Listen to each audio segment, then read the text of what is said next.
Y'all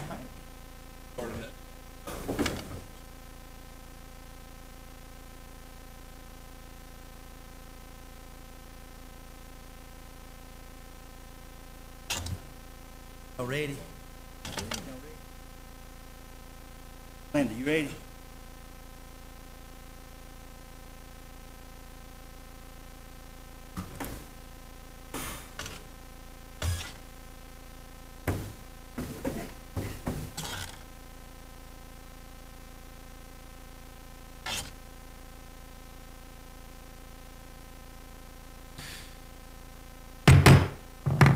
Good evening. This time I'd like to welcome everyone here. This time I'd like to call the regular meeting of September 6th, the Anderson County Council meeting to order. At this time I'd like to ask Councilmember Tom Allen if he'd lead us in prayer and invocation. Pledge allegiance. Thank you, Mr. Chairman. Our Heavenly Father, we thank you for the many blessings that you've bestowed upon us. We ask for your guidance this evening and your wisdom to help us make the very best choices for the people of Anderson County. We ask, as always, that you remember those members of the armed services who are protecting these rights that we so cherish in this great nation. And also, this time of year, we ask that you especially remember those who were so affected by the incident on 9/11, all those first responders, the families, the husbands, the wives, the children, and so on, that were so distraught on that day. We ask these things in Christ's name. Amen. I pledge allegiance to the flag of the United States of America and to the republic for which it stands, one nation, under God, indivisible, liberty, and justice for all.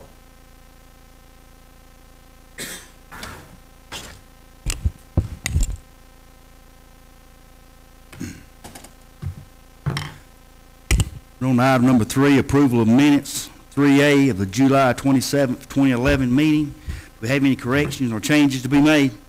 Yes, sir. I've just spoken with Mr. Nelson, and there were some spellings that related to an economic development announcement, and he's going to get with Ms. Linda to correct that. Anything else? Are we doing them? One at a time. Well, okay. Thank you. We have a motion to accept the minutes as presented with corrections Ms. Wilson's asked for. Motion we accept as amended. Second. Motion, Mr. Moore, and second, Ms. Wilson. All in favor of the motion, show of hands. Opposed, like sign, so the motion carries unanimously. Moving on to 3B, August 8th, 2011. Are there any corrections or changes to be made?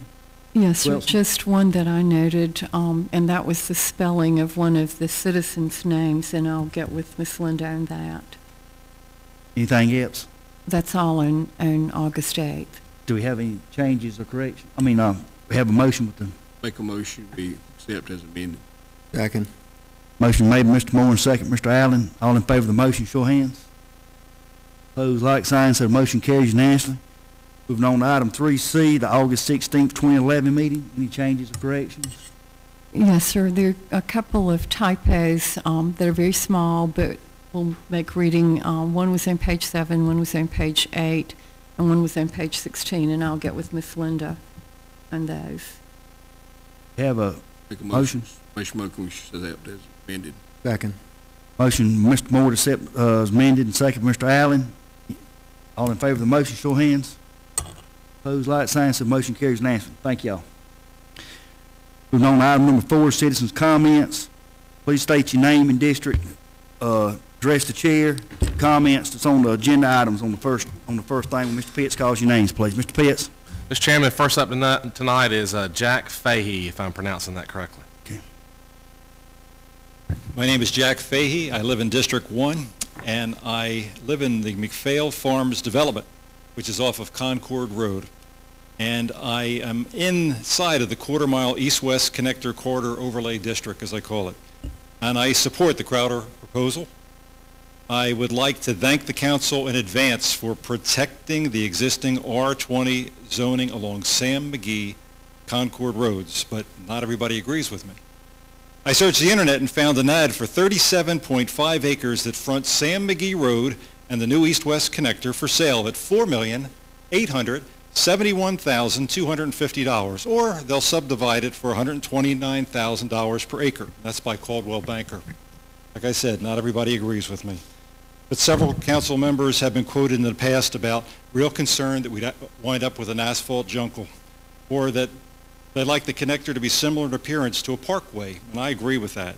And they want to make sure that there's enough money for as much beautification as possible, and want us all to be mindful of the environment, and I agree with all of those things. But I'd like to ask the council to represent the citizens in meetings with the state to assure that the speed limit on this connector is set for a residential area. Also, that a greenway is developed on the north and south sides of the connector, and we be notified as to exactly what width and depth of that greenway and what it'll look like. And then third, as I look out my window at my back porch, I can see all the overhead aerial cables that are there, and I was hoping someone could address either tonight or at another meeting where all of those aerial feeds and those poles will come down one day so that all that'll be buried, and I surely hope so. And I thank you very much for your consideration listening to us. Thank you. Thank you.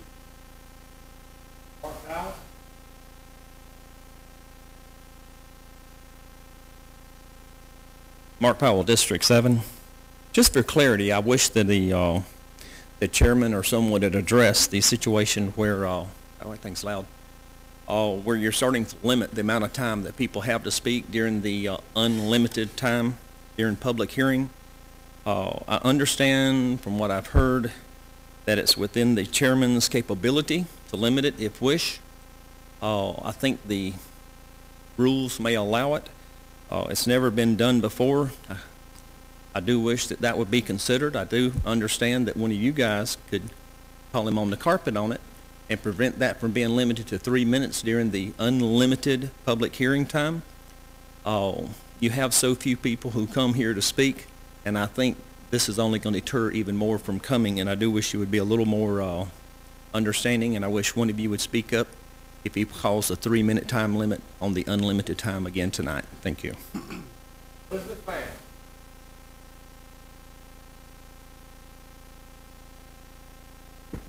Two short things. One is on the administrator's report. I have yet to hear the animal shelter statistics. I'm wanting to hear that. I'm wanting to hear it made public, not just in some form of paper that just the council people see. The public needs to know whether the new shelter is doing its job. We never hear. Second thing is I understand, number 12, the setting of the county tax levy, that our taxes are going up. This council didn't take care of that. Council taxes are going up. When I go to the grocery store, people are picking through groceries. They're not buying buggy loads full, 6 or 7 items.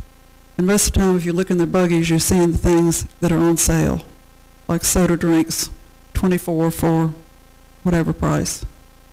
People are having a real hard time.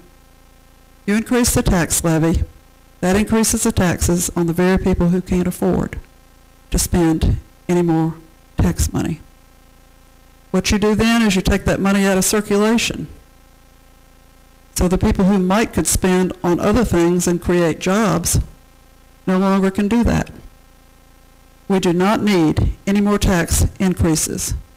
The last night of the budget, the third reading, a $500,000 coup was given to the employees in Anderson County to pay for part of their health insurance. Beforehand, it had been said that they would take part and pay for some of that themselves.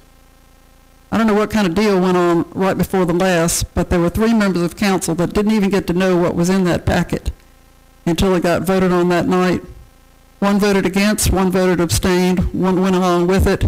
But it's clear that there had been some discussion or some talk privately with the administrator that you all made some kind of deal that that $500,000 would go to the employees because they hadn't gotten a raise. And that's wrong. It should be going back to the taxpayers.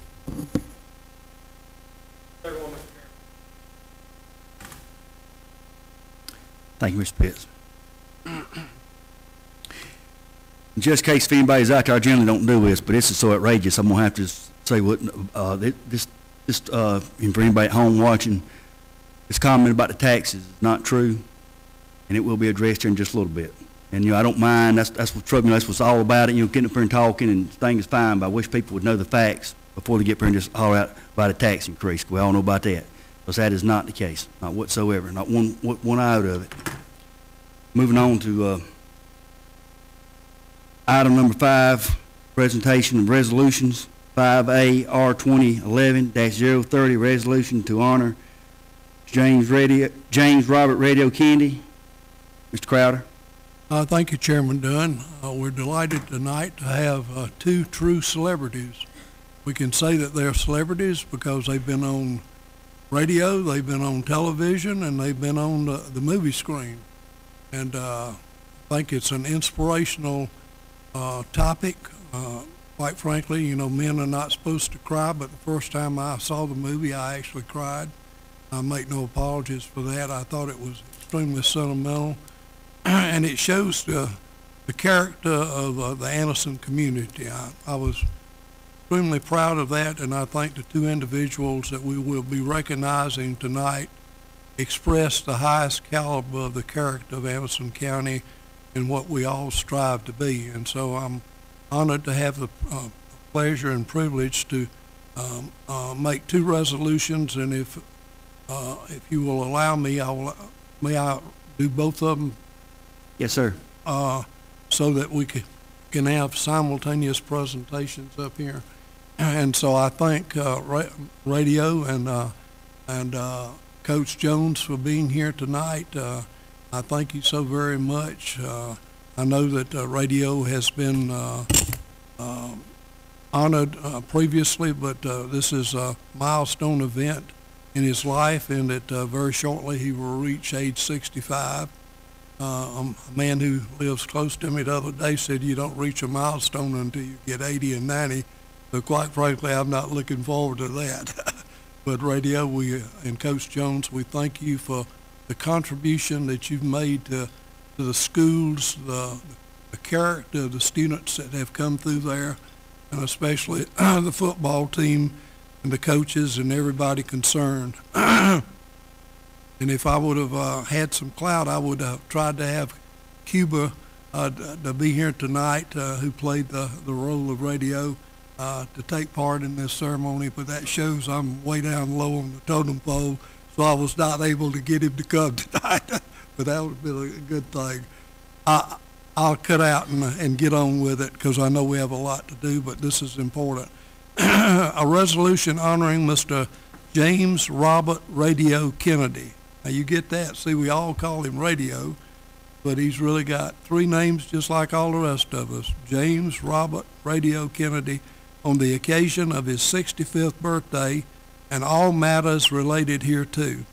Whereas Mr. James Robert Radio Kennedy has become a community institution and a source of civic pride, and whereas the story of Mr. Kennedy's friendship with Coach Harold Jones and longtime involvement with the T.L. Hanna High School demonstrates the very best qualities of our county and community, and whereas Mr. Kennedy is an inspiration to all Andersonians, and whereas Mr. Kennedy will soon be celebrating a significant milestone in his life with the occurrence of his 65th birthday on October the 14th, 2011.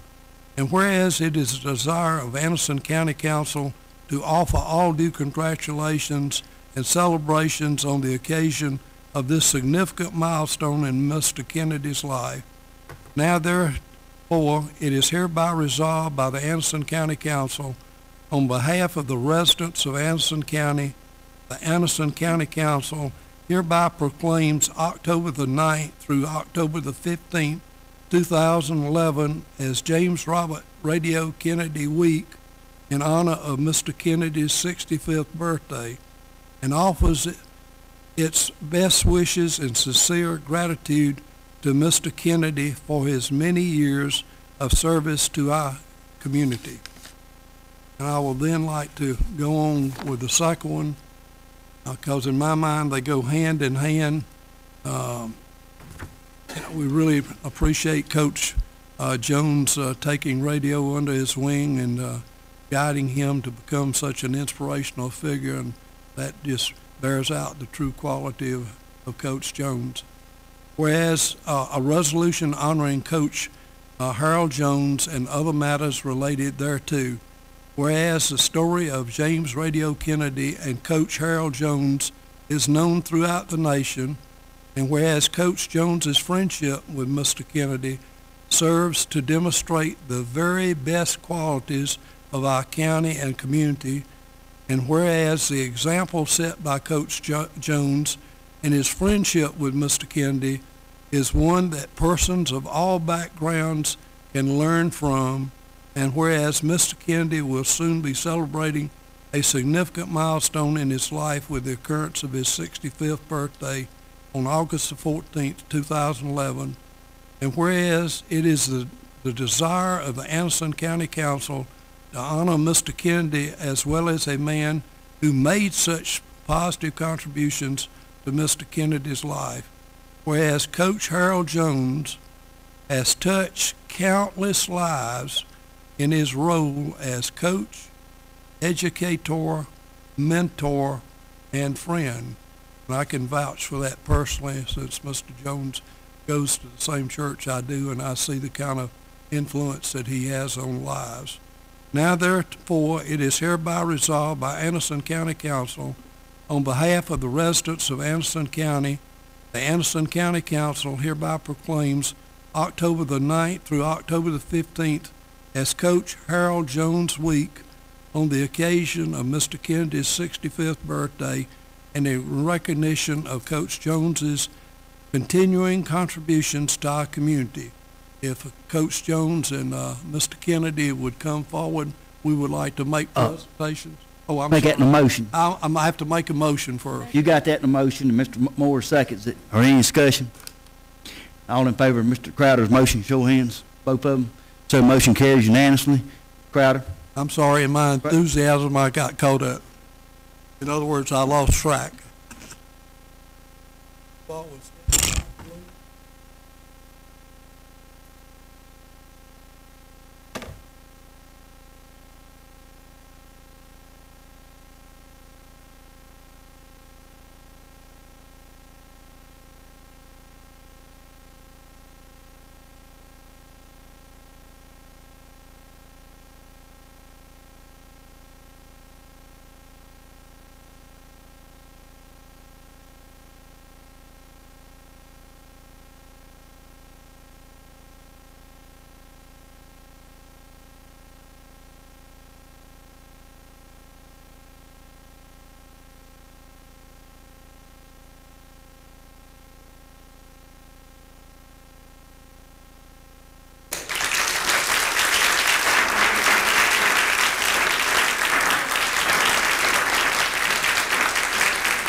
Yes, sir.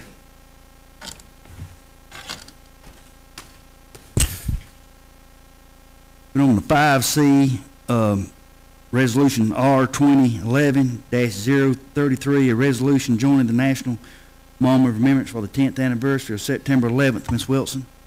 Thank you, Mr. Chairman. This one is not a recognition of great joy on an occasion, but of great respect and gratitude.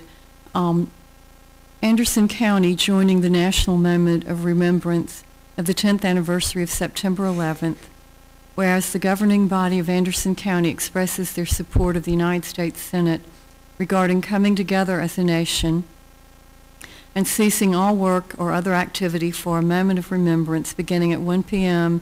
Eastern Daylight Time on September 11th, 2011, in honor of the 10th anniversary of the terrorist attacks committed against the United States on September 11th, 2001.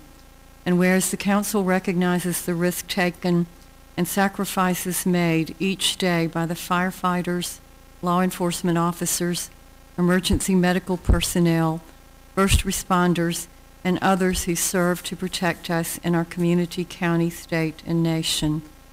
Now, therefore, it is hereby resolved that the Anderson County Council joins the nation in recognizing September 11th, 2011 as a day of solemn commemoration of the events of September 11, 2001, and a day to come together as one nation and offer its sincere gratitude to those who serve our community as first responders, firefighters, emergency medical personnel, and law enforcement officers, and calls upon the citizens of Anderson County to observe a moment of remembrance beginning at 1 p.m. Eastern Daylight Time on September 11th, 2011, resolved in meeting hereby assembled this day, 6th day of September 2011. This in the form of a motion, Mr. Chairman. Second, Mr. Moore. Any discussion? All in favor of the motion, show of hands. Opposed, like sign, so the motion carries unanimously. Mr. Chairman, may I make a comment? Just so citizens will be aware of it, there will be a celebration, well, I won't call it a celebration, a memorial at the Civic Center on Sunday morning at 8 o'clock. I believe that function is being carried out by the United Way. And then at 2 o'clock in front of the courthouse outside, there will be a rally called Cry Out America, which will be more of a religious service. And after that, I think the United Way is going to have a parade down Main Street, Anderson. All citizens are encouraged to be there and honor our nation in its sorrow. Thank you, sir. Yes, sir. On to item 6, presentation, Appalachian Region Comprehensive Economic Development Strategy 2011 Annual Report.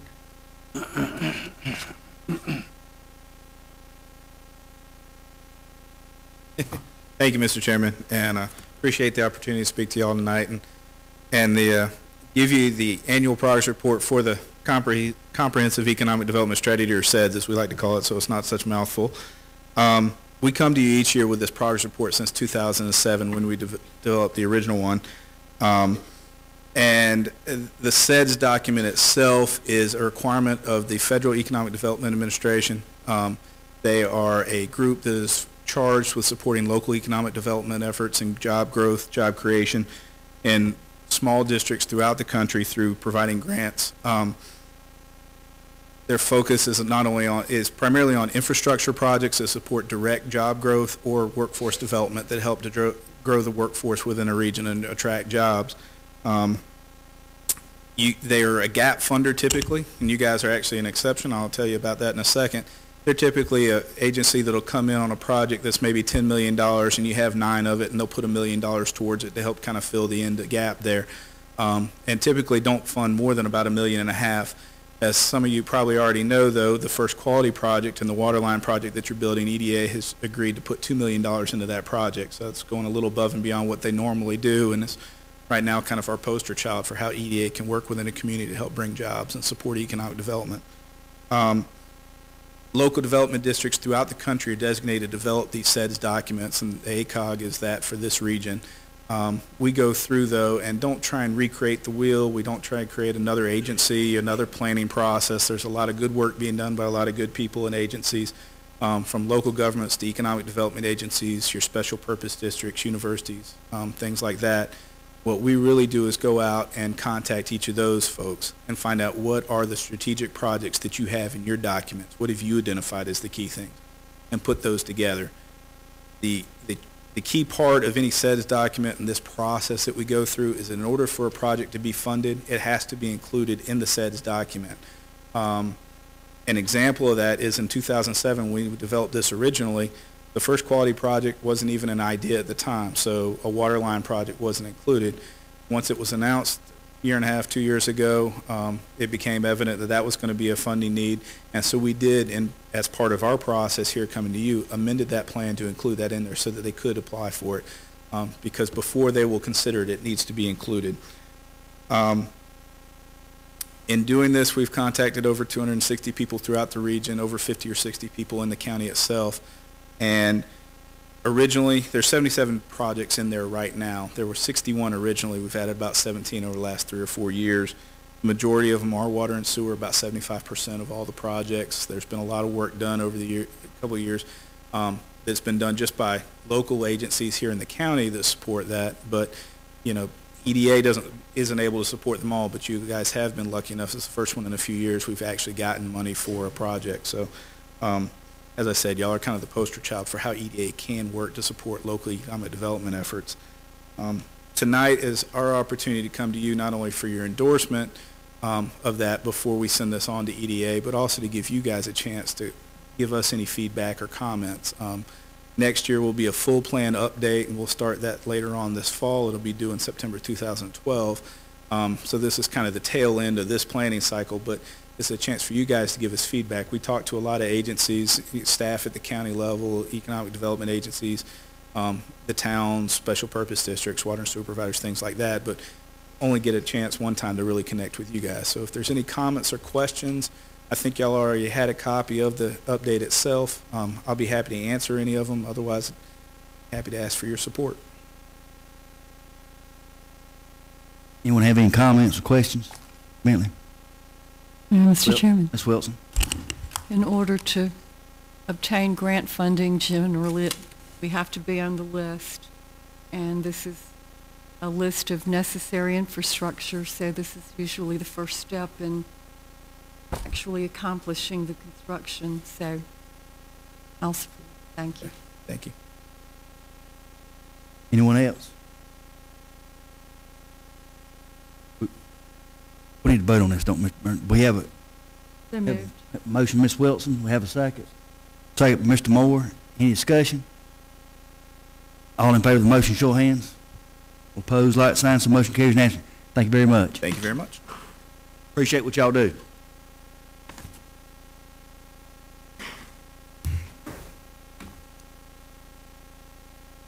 We're on to item number 7, introduction of the draft redistricting map.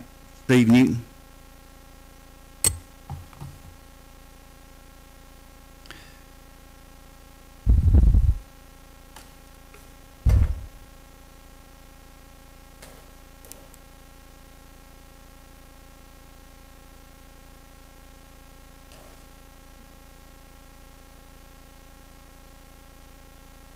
Thank you, Mr. Chairman. With your permission, staff would like to take this opportunity to review a proposed redistricting plan for the county.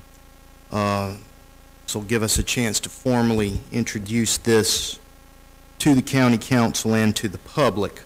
Council is not being asked to take any official action, first reading or public hearings on the map tonight, but we do want to present this to you so that our community can begin the discussion towards adopting a redistricting plan for the county.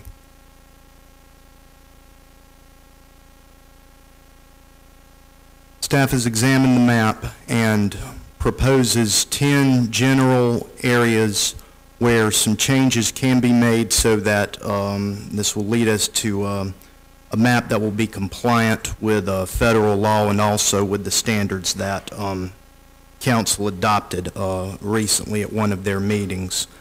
On all these maps that I'm showing you, wherever you see a red line, that represents the existing council district boundaries.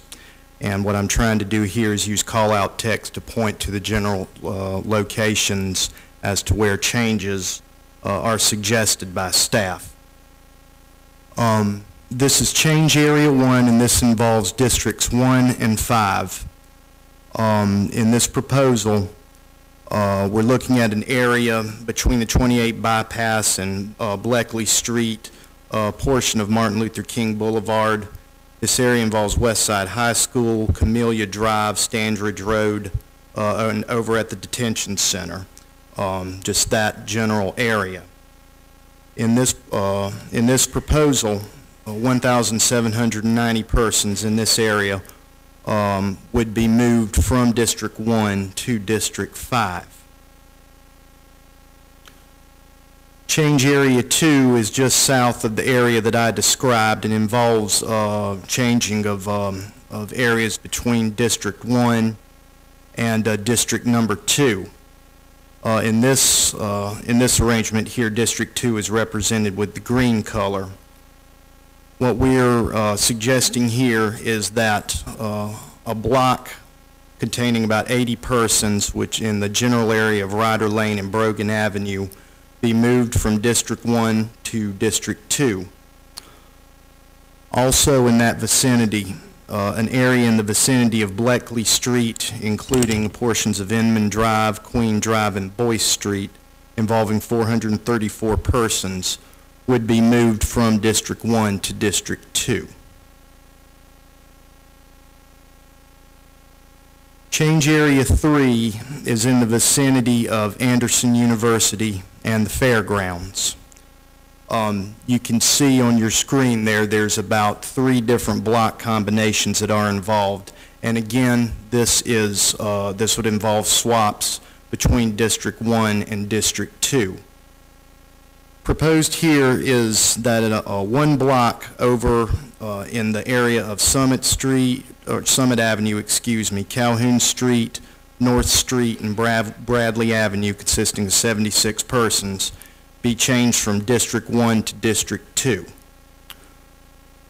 Just to the east of that, the second area being pointed out, this is an area bounded by Wilson Street, Wildwood Drive, and North Street. This contains about 346 persons. We are proposing that that area be changed from District 2 to District 1. And going on further to the east, there's an area back behind the fairgrounds. This would involve Country View Road, Woodland Drive, Willow Run, Heritage Drive. There's some apartment complexes back in this area. This is all well south of Rogers Road, and also terminates at Snow Road as you go on further to the east. In this area there are 424 persons. And in this suggestion, this would be changed from District 1 to District 2. Change area 4 involves a large portion of the Broadway precinct. In fact, this is pretty much most of the Broadway precinct. This would be changed from District 2 to District 1. I do want to be clear that a lot of people hear Broadway precinct and the first thing that they think is Broadway Lake. This is well north of Broadway Lake, and this area is anchored by Broadway School Road, bounded generally by Cox Road, Rock Creek, Griffin Road, Witten Road, and Blue Ridge Avenue. Some other streets involved there. This area consists of 1,241 persons, and in this scenario this area would be moved from District 2 to District 1. Change area 5 is just to the east of Broadway Lake. We're talking about an area along Shirley Stored Road that includes north of Hart Road, Canton Lane, Grove Road. This area consists of 193 persons and would be changed from District 2 to District 3 under this plan. Change area 6 is probably where the most, or is one of 2 areas I would say where the most substantial change is suggested. What this is recommending or suggesting is that large sections of Varennes and the Homeland Park precincts would be moved from District 5, where they currently are, into District 2. There are 4,508 persons in the area in question here who would be moved from District 5 to District 2 under this suggestion. Change area 7 is another area of significant change. This involves the Barkers Creek, Creightonville, and High Point precincts. Right now, all of this area is in District 7. Creightonville and High Point precincts are split. A small portion of High Point right now is in District 3, and about half of Creightonville is in District 3. What this change would do would be to take the Barkers Creek, all of the Barkers Creek precinct, along with the remainders of Creightonville and High Point precincts, and move all of that area into District 3. That would help us repair the split Creightonville and High Point precincts, and also bring along Barker's Creek. It looks geographically like a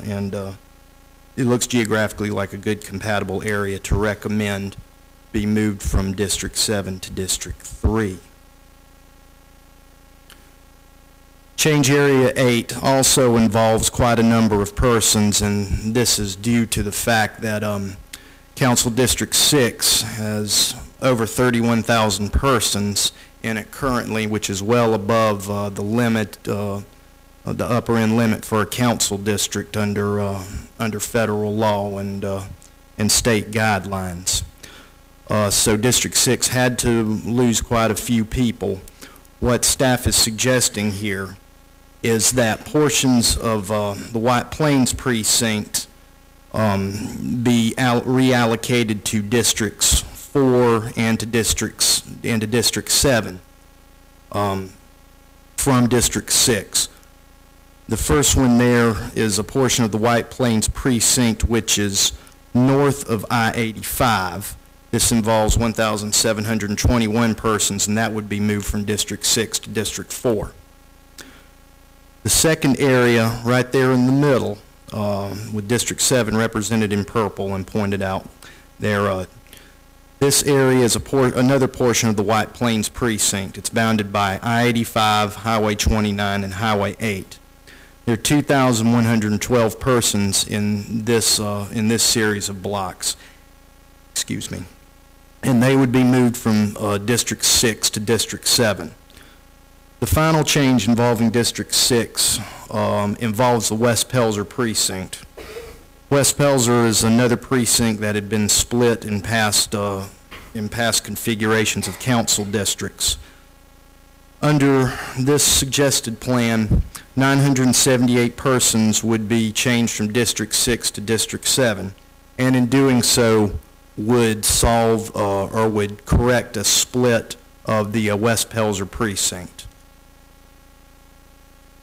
Change Area 9 involves only a handful of people. This is an area, this is the area of T.L. Hanna High School.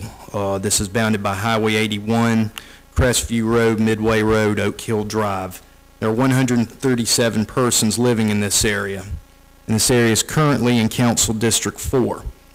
This is the only portion of Council District 4 there along the 81 North Corridor until you get up to the interstate.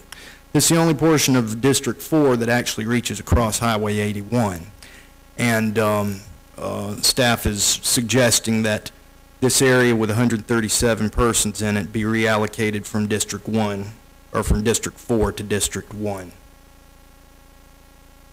The final change area is a portion of the Denver-Sandy Springs precinct below I-85. This area would be reallocated from District 4 to District 5. All of this area, as you can see on your screens, council members, is below I-85 and is between the exit 21 where Liberty Highway is, going on down westward down the interstate until you cross the lake right before you get to exit 14. In this area, there are 1,225 persons. All of these changes were made to accommodate compliance with the minimum and maximum range of district sizes that we can have according to state law and federal guidelines, and also to accommodate for the requirements of the Voting Rights Act. Staff took great care not to move any existing district lines unless it was necessary to be in compliance with the guidelines or the laws and guidelines I've mentioned, and those that were adopted by your council a couple of meetings ago, I believe it was. To give a rundown of how districts would look. Council District 1, shown in the light blue in the center of your screen. largely stays the way that it was, representing the North Anderson area and Central Anderson area. Loses some land over on its westmost side to District 5. And again, this is the area of the Civic Center, Singer Drive, Westside High School. That would be moved to District 5. And District 1 would pick up territory in the Broadway precinct as referenced earlier. Council District 2, as we pointed out, would lose a large portion of the Broadway precinct, but would pick up a large amount of territory in the Varennes and Homeland Park precincts. It would also pick up a small portion of the Gluck Mill precinct. The area would also lose a little over 100 people over in the area of Shirley Store Road, as mentioned earlier.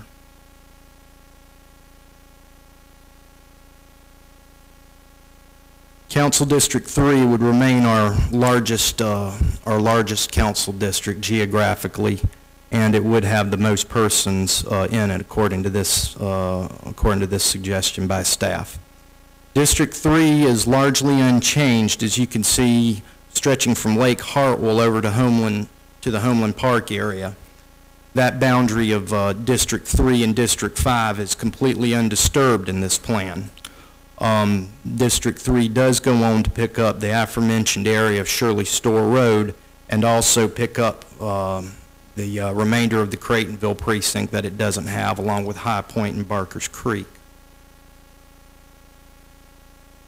Council District 4, again, largely unchanged with the exception of the area that it has to take in from District 6 in the White Plains precinct. Also turning over a small amount of area south of I-85 to District 5. By turning that population over to District 5, it allows District 5 to come to minimal population size requirements. Speaking of District 5, as you can see, District 5 did have to make some adaptations in order to accommodate the move of District 2 into the northernmost portions of Varennes and Homeland Park precincts.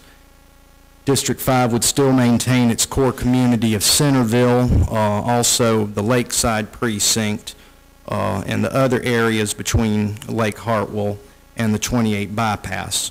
District 5 would also continue to have the majority of the Gluck Mill precinct and the southern half of the Homeland Park precinct. Generally, that would be the area below Corning Street, down along Acker Road, and so on and so forth.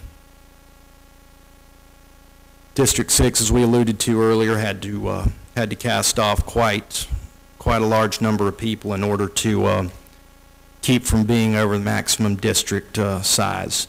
So this area has, as said earlier, lost portions of White Plains and West Pelzer. However, the other precincts in this community remain intact.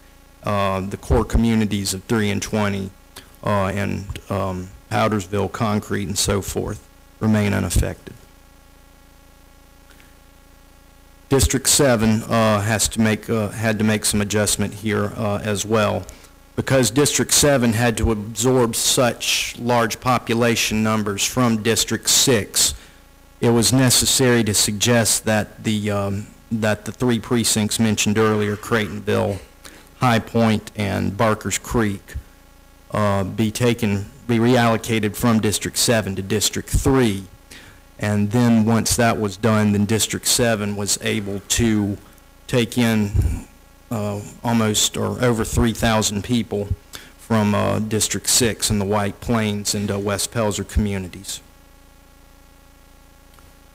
This table shows the districts with their current population according to the 2010 census and what their proposed populations would be if this plan is eventually accepted by council.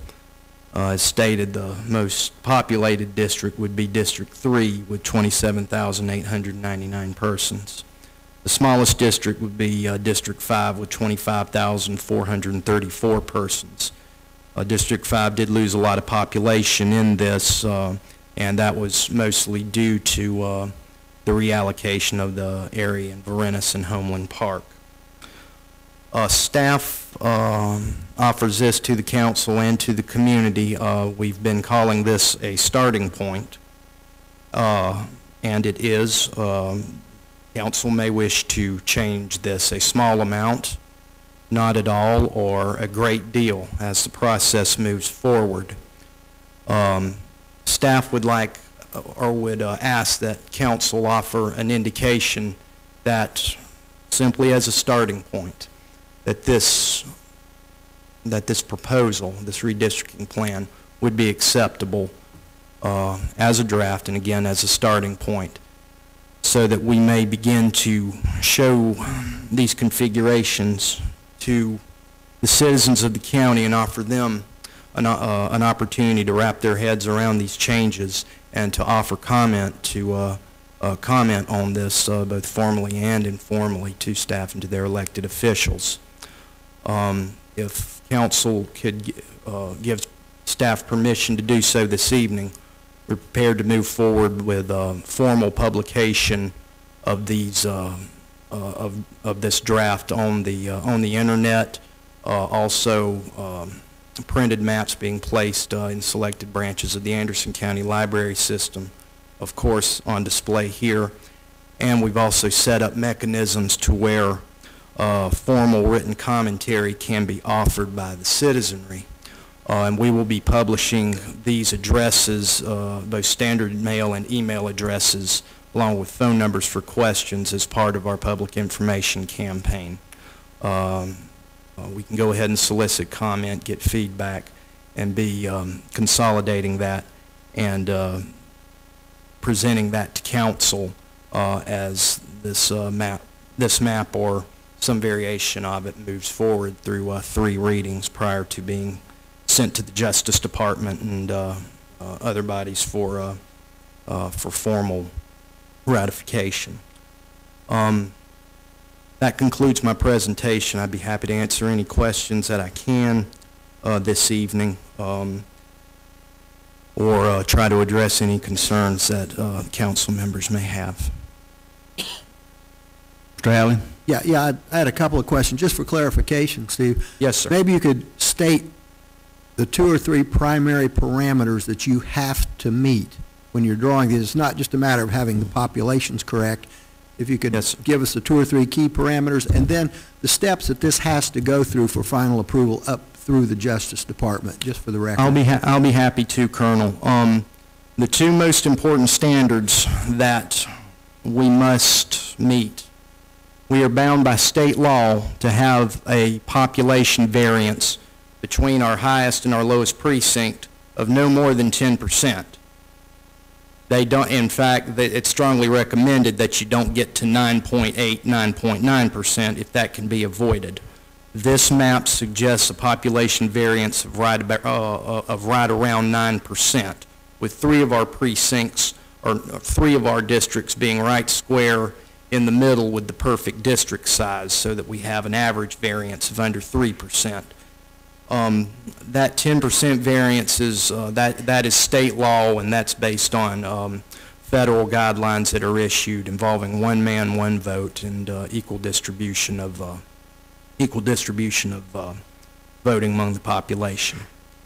Our second most important parameter that we have to meet is the Voting Rights Act, Sections 2 and Section 5. We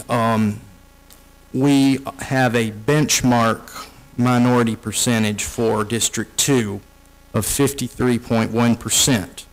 The Justice Department counts minorities in our state for their purposes as being non-Hispanic African Americans and 2-race non-Hispanic white African American persons. Putting those 2 together, we have a benchmark percentage of 53.1%. based on the 2010 census figures being put into the 2010 census figures being put into the existing boundaries of District 2. Our GIS department has looked at that number, and we also had that verified by the State Office of Research and Statistics. So we have to, in summary, we have to have no more than that 10% spread, and we have to meet that 53.1% benchmark percentage in our map configurations. Beyond that, we're looking at trying not to split voting precincts unless absolutely necessary to attain compliance with those two, maintaining core communities and consistent constituencies, some of the keeping incumbents separated. Those are some of the other guidelines that go into this. At a minimum, this map or a variation of it would need to be passed by the county council on 3 readings with a minimum of 2 public hearings. That's what I would suggest is that using this as a starting point, this be introduced to the public through the media and through our own online resources, and also having printed copies being put up in the library and other appropriate locations, and seeing what kind of feedback we get from the public. Okay. And then from there, it would go to the state and then yes, to the justice. What we would do is when this map is adopted by council, we would prepare quite an extensive package of material that would need to go to the Justice Department in Washington for pre-clearance. Mr. Pitts and I have been sharing information about what materials will be needed to include in that. And also there are certain, we will need to distribute this map or make aware to all the media outlets around that this is available for review. Any interested parties that have requested this information, we'll need to make them aware of it. Several things such as that.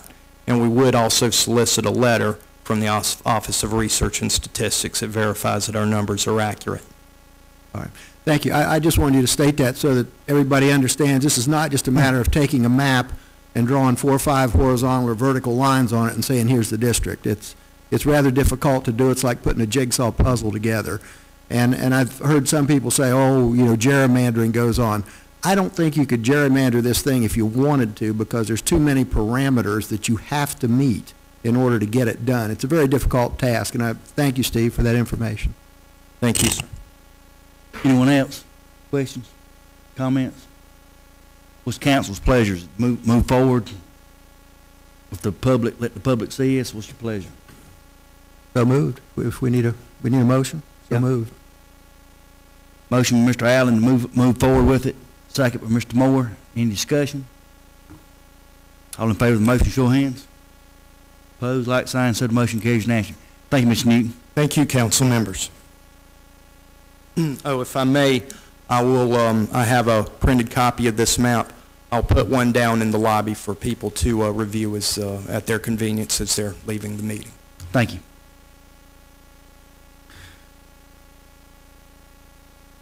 Moving on to item number 8, ordinance's 3rd reading, number 2011-021, the ordinance adopting the East-West Connector Overlay District Comprehensive Plan Amendment, matters related thereto. This is a public hearing. Anyone wishing to step forward and speak to this matter, please step forward and address the chair, state your name and district. We're in a public hearing. Anyone at all wishing to step forward?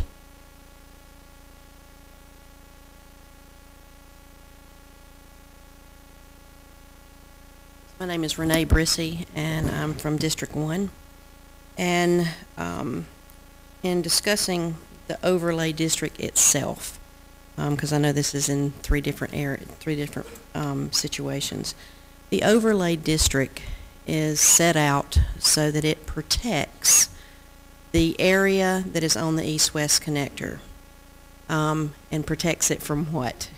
It protects it so that the area of which we live, my neighbors and I, and we have gotten together a petition of over 1,000 people signing that petition of saying that we want this area to remain an area similar to where we live, which is sort of a country area, and now we have a big road through it. So we don't want commercial property on this whole area. The way that the area has been laid out, it has an east end and a west end and a central end. And the central end has been protected fairly well. There's, it is residential mostly right through there. on the end where Clemson Boulevard is, that is mostly a commercial end, and we all realize that that property there is commercial. But as it comes on down toward the central end, there is open property there, and that open property is certainly going to be looked at as possible commercial property. And with the overlay district, what we feel, and we would like for you to vote for the overlay district, is that it will protect us from various and sort of willy-nilly development. It will help us to keep certain types of buildings out of there. It will help us with protection of the types of building materials. It will require y'all to have more people to vote for changes of rezoning, so that someone can't come in and say, you know, we want this. It's going to be harder to change the zoning. Right now it's R20. That's what my property is, and that's the surrounding properties. 95% of the property in this area is zoned R20, or is residential. And then I think it's 65%, I'm sorry, is R20. So there are some different zonings in there, but we want it to remain that. We also want to have low lighting on this road. This road comes right in behind and beside lots of our property. We were promised a long time ago that this road would not disturb our life there, and certainly we're afraid it's going to. So by putting this overlay district in there, it's going to help provide low lighting. It's going to help provide a corridor that is going to be a greenway. There's a bike path in there. There's a lot of things that this overlay district is going to do for us, and I hope that you will vote for the overlay district so that we can be protected in some ways. We know that anybody can come in and anybody can ask for rezoning, but there's some buffers in there, and that's what we need. So I appreciate you voting for the overlay district so that it can help protect us. Thank you very much. Thank you. Anyone else? Anyone at all?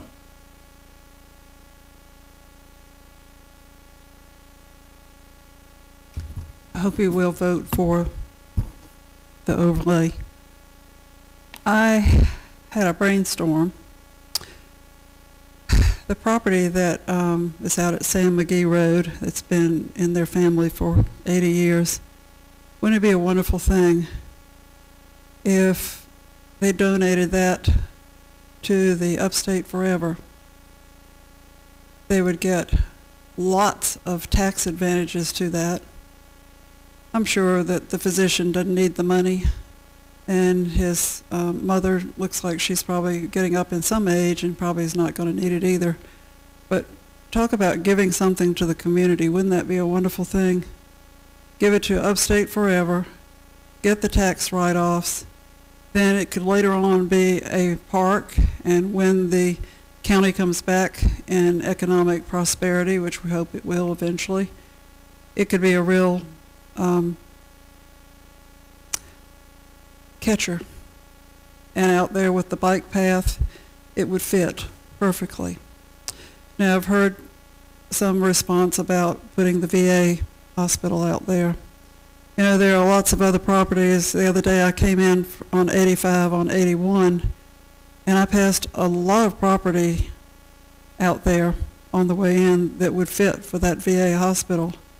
Out there where Sanders Moving and Storage and Arby's, and there's a motel, and Electric City Printing is behind the way. There's a lot of big areas of property that would suit that.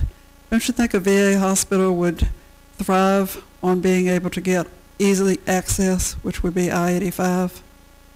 And if that area doesn't work, how about on the Belton Anderson Highway when you cross the Broadway Creek on the left-hand side is a lot of open land there also, near where the Dolly Cooper Park is, and the Richard B. Campbell Nursing Home, and the Patrick B. Harris Hospital, and it would be in District 2.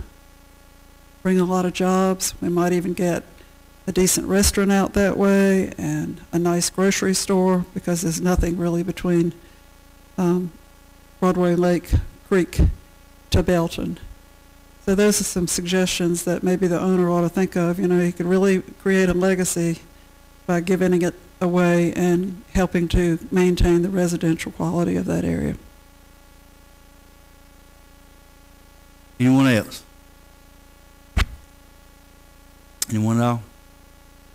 You know, in the public hearing to be closed, we have a motion. I'll make a motion, Chairman. Second. Motion, Mr. Crowder, and second, Ms. Wilson. Any discussion? All in favor of the motion, show hands. Opposed, like sign, so the motion carries unanimously. And on to item 8B, number 2011-022, ordinance adopting the East-West Connector Quarter Overlay District regulations and matters related thereto. This will be a public hearing. Anyone wishing to speak to this, please step forward and state your name and district and address the chair, please. And we're in a public hearing. Anyone at all wishing to step forward?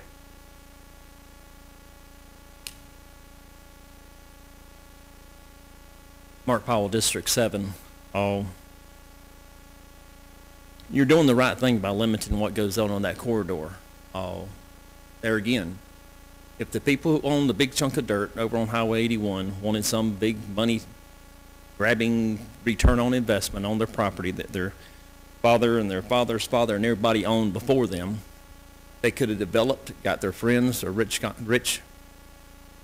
real estate investors, and they could put their own road through there.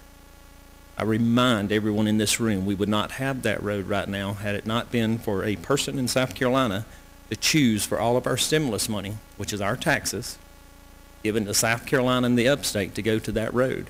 The road that most of us in this room and a large majority in this county said, stick it. We do not want that road. The regulations require certain things. I think it's kind of ironic. We got Greenville County, we got Anderson County. I was in Greenville, one of the similar zoning, a zoning hearing on some property up there. They're designing these low to moderate income housing and building these big fancy buildings with cheap rent because it's government subsidized apparently. Look just like the houses around it, pitch roof. But the zoning development group said, no, we don't want that. We want a modern look. So the developer had to go back and put in flat roofs on everything. They said we want it to be chopped up, so they had to change their plans again. The only thing I remind people with zoning, with regulations, and I read through all those things, Lord have mercy, there's a bunch of them. The only problem is you have people controlling what we can do with our land. So I'm kind of stepping on my own words when I say you shouldn't prevent people from doing what they want with their own land. But that's what you've done with this zoning in certain districts throughout our county. You've told people you own it, but we control it. It's a good thing in this case, because when you go from 81 to Clemson Boulevard, it's trees mostly, and the trees are filled with houses in the largest part. And if you had bought there a year ago, it'd be interesting if everybody go back to their contract and see if some of the real estate agents actually did full disclosure, maybe a year or two ago, that road might go through there, which means a lot of changes are going to happen with real estate disclosure. Because I know if I bought there, I would have bought there because it's between two gigantic roads and there ain't nothing going to be near me. So I wish some people would look into the legalities as this thing goes forward. Thank you for passing this. It's a good start. Don't be afraid of those who say they might sue. I know most of you aren't. Thank you for not being scared of being sued. There's many cases when people come before the zoning commission and many things that you get that y'all turn down. There'll be commercial. Over in Williamson, near where I live, I'm not zoned, but across the creek is. Guy wanted to do something. He came before you. There's commercial all around him. Y'all rejected him. Was it right? Not in his opinion. There's more commercial than there is residential, and you turned him down. There's more residential than there is commercial and all of this stuff. Thank you for leaving it that way and having the nerve to stand up to this. Thank you. Anyone else wishing to speak to this matter on regulations?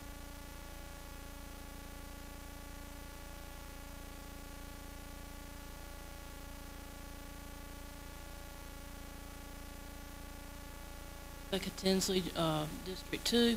I just wanted to reiterate that I like the idea that Elizabeth Matt had earlier about developing the area between Belton and Broadway Lake area. That area, I would love to see there because, you know, it really is undeveloped, in my opinion. The rest of town, in my opinion. Thank you. Thank you. Anyone else? Public hearing to be closed. We have a motion. I'll make a motion, Chairman, that we move this item. Motion, Mr. Crowder, and second, Mr. Moore. Any discussion? I'd like to make sure there's one item. Crowder? Mr. West, since we were trying to save paper and putting the attachment A, I assume this is the updated attachment A, which has in it the item J, which covers the no advertising for the bus route on it. Mr. Pitts, can you help me there? I think the amendment you made at the last meeting. Yeah. Okay. Want to make sure. Didn't want something to fall through the crack. Anything else? It's got it. Thank you. Just wanted to verify. We are trying to save paper, people, by not replicating something over and over. Thank you. Anyway. Hearing none else, all in favor of the motion, show of hands. Opposed, like sign, so the motion carries unanimously. Moving on to item 8C, number 2011-023, ordinance amending the Anderson County zoning ordinance as adopted July 20th, 1990 by amending the Anderson County official zoning map to rezone 6 properties near Clemson Boulevard and 2 properties located near Greenville Street, consisting of approximately 14.25 acres and others matters related thereto. We have a motion. Make a motion that we approve this item, Chairman Dunn. Have a second. Second, Mr. Moore. Any discussion? All in favor of the motion, show of hands. Opposed, like sign, so the motion carries unanimously. Moving on to item 8D, number 2011. Sorry. Mr. Chairman, could we accidentally have a 5-minute break? Yes, sir. We'll take no objections. Going into another public area. No objections. We'll take a 5-minute break. Hey, and hang close. It'll be short.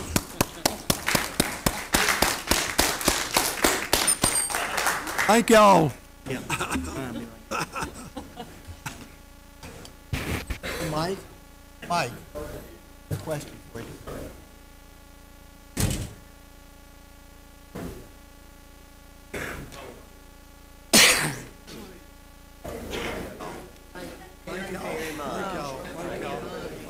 Thank you. Thanks to y'all, we did it. Thank you. Thank you. And I'll be looking into leasing something out of Crowder Court. I'll be looking to lease on something. Yeah, do that. You moving your mobile home over there? Thank you.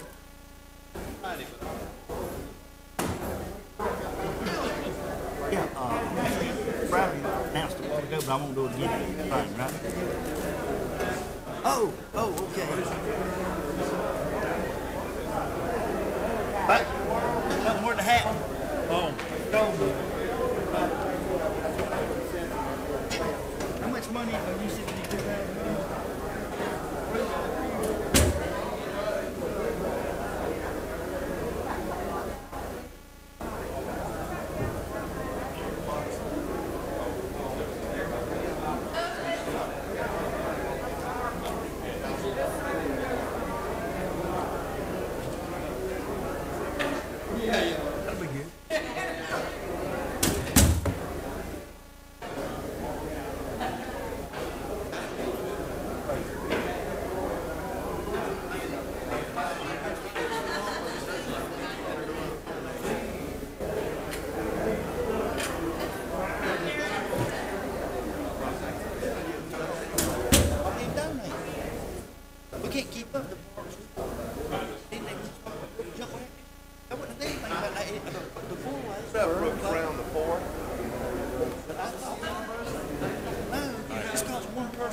If I say time, all that does is we vote on it.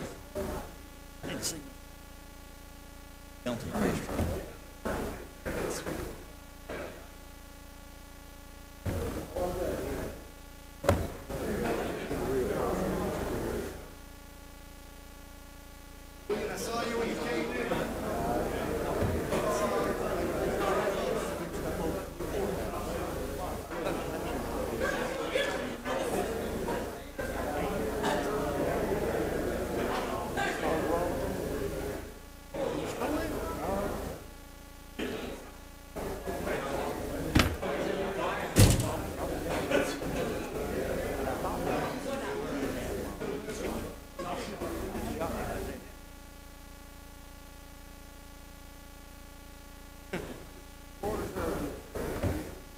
you think?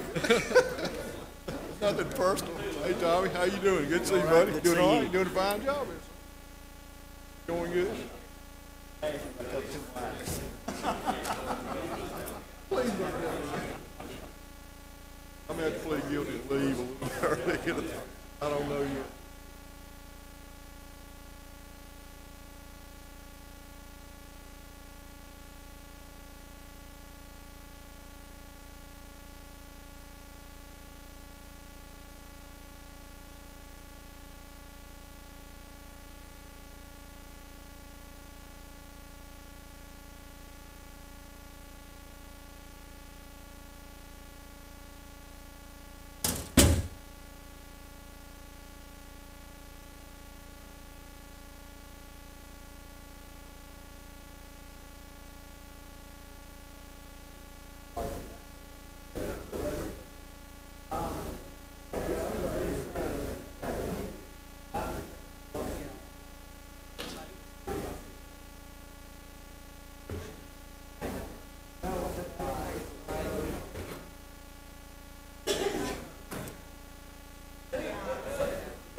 Have your attention, everybody come sort of gather back in. We're going to be getting started in a couple minutes. We got a good bit of stuff to go over tonight. We're getting started in a couple of minutes. I'd have been back up sooner, but the tap on the beer keg was broken.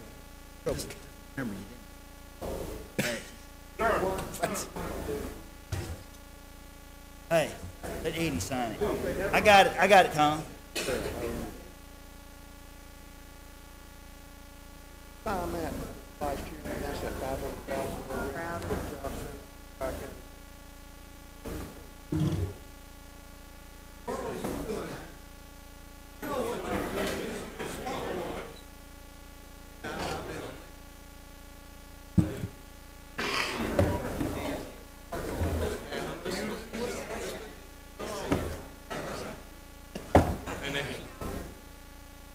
Hello. I have a whole bunch of ideas for the Civic Center. I'm going to give them to Mr. Pratchett. All right, do it.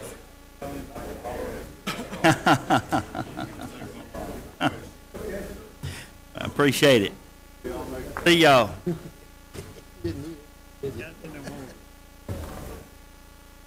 Mercy. Sir. Was there much damage up there where you were? I talked to the president, first his secretary, and Mr. Whitaker is on vacation last week. But she's gonna call him, try to get with him. George Duckworth is actually waiting for George to so that other one. Oh, I know, I saw Carabiners for Call me on my cell phone. I'm traveling. That's right. I'll call you. That'd be good. And that hurricane, Everybody come on, we're gonna get started. I think actually hit a better. Oh, Spending a billion. thank you. This time I call the council meeting back in order, back in session. This time moving on to 8D, ordinance amending Chapter 38 of the Anderson County Code of Ordinance pertaining to flood damages and prevention. This will be a public hearing. Anyone wishing to speak to this, please step forward, state your name and district, please. Please keep the matter on the topic. Public hearing. Anyone wishing to step forward and speak to this now, please? Anyone at all? Hearing none, public hearing to be closed. Do we have a motion? So move. Second. Motion, Mr. Moore. Second, Mr. Crowder. Mr. Chairman, yeah, I would like to make an amendment to this ordinance. Since what we're doing is changing Chapter 38, Article 4 of this code in its entirety, I'd like to note that, and also note that we need to remove any references to coastal hazards, since we're not on the coast here. So I'd like to make that as an amendment. Second. Have amendment, Mr. Allen, second by Ms. Wilson. Do we have any discussion on Mr. Allen's amendments? Hearing none, all in favor of Mr. Allen's amendment, show of hands. Opposed, like sign, so the motion carries unanimously. The amendment to the motion carries unanimously. Now moving on to the original amendment. Any discussion? Hearing none, all in favor of the amendment, the motion, show of hands. Opposed, like sign, so the motion carries unanimously. Thank y'all. Moving on to item number 9, ordinance is second reading. The ordinance approving a proposed amendment to the Planned Development District by New Springs Community Church, owner of 35 acres. New Springs Community Church at 2940 Concord Road, Anderson. Proposed amendments to allow for expansion and parking lot improvements for the existing overflow church parking lot from the original statement of intent. This will be a public hearing. Anyone wishing to step forward and speak to this matter, please state your name and district and address the chair, please. In a public hearing, anyone at all wishing to step forward and speak to this matter?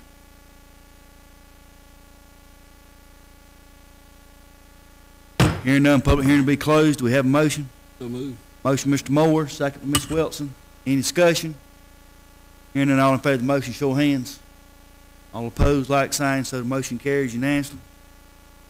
Moving on to item number 9B, ordinance to amend ordinance number 98019 as previously amended before.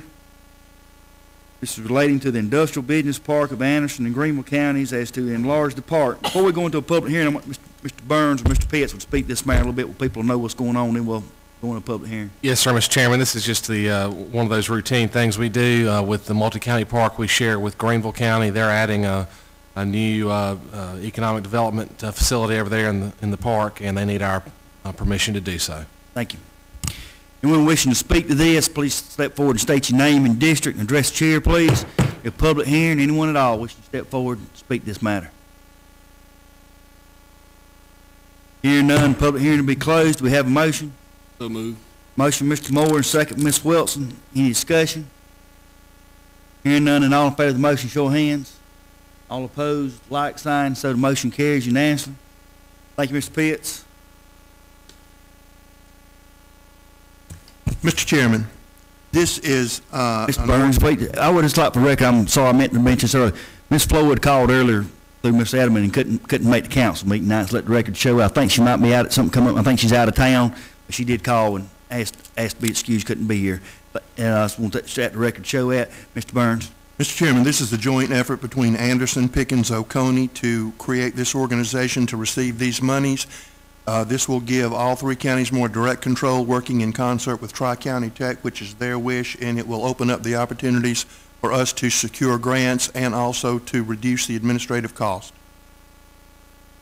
That's on, Mr. Burns is getting quicker than I am. That's on the ordinance number, that's number 10, ordinance first reading number 2011. Go ahead.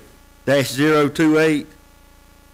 And ordinance authorizing the creation and organization of the South Carolina Workforce Investment Corporation and South Carolina Nonprofit Corporation to serve as the local workforce investment board for the workforce investment area comprised of Anderson County, Oconee, and Pickens County, South Carolina, through the execution of a intergovernmental agreement by and among other said counties.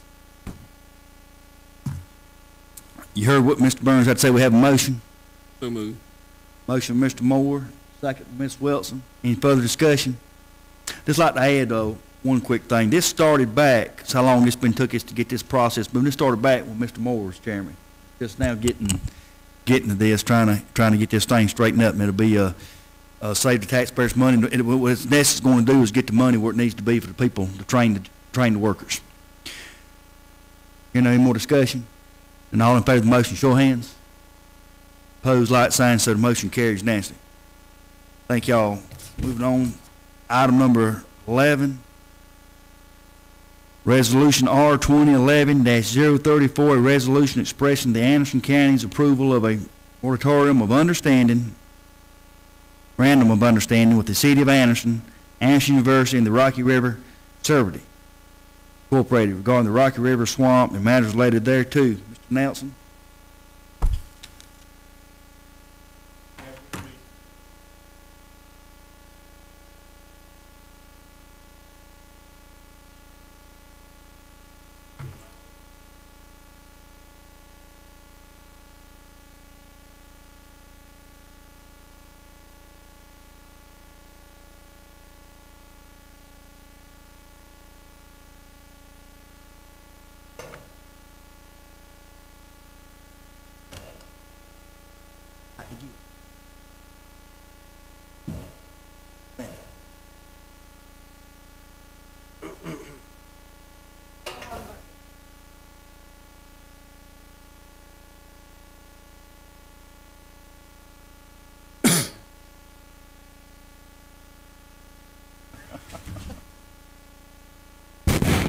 Okay.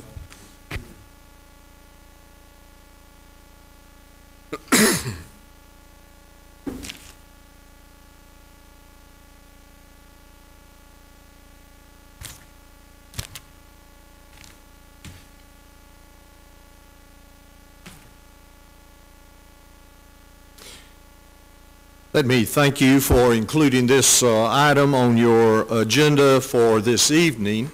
We have tried to make some individual council members aware of our interest and project that we're involved in. We appreciate the opportunity this evening to share this information with the full council.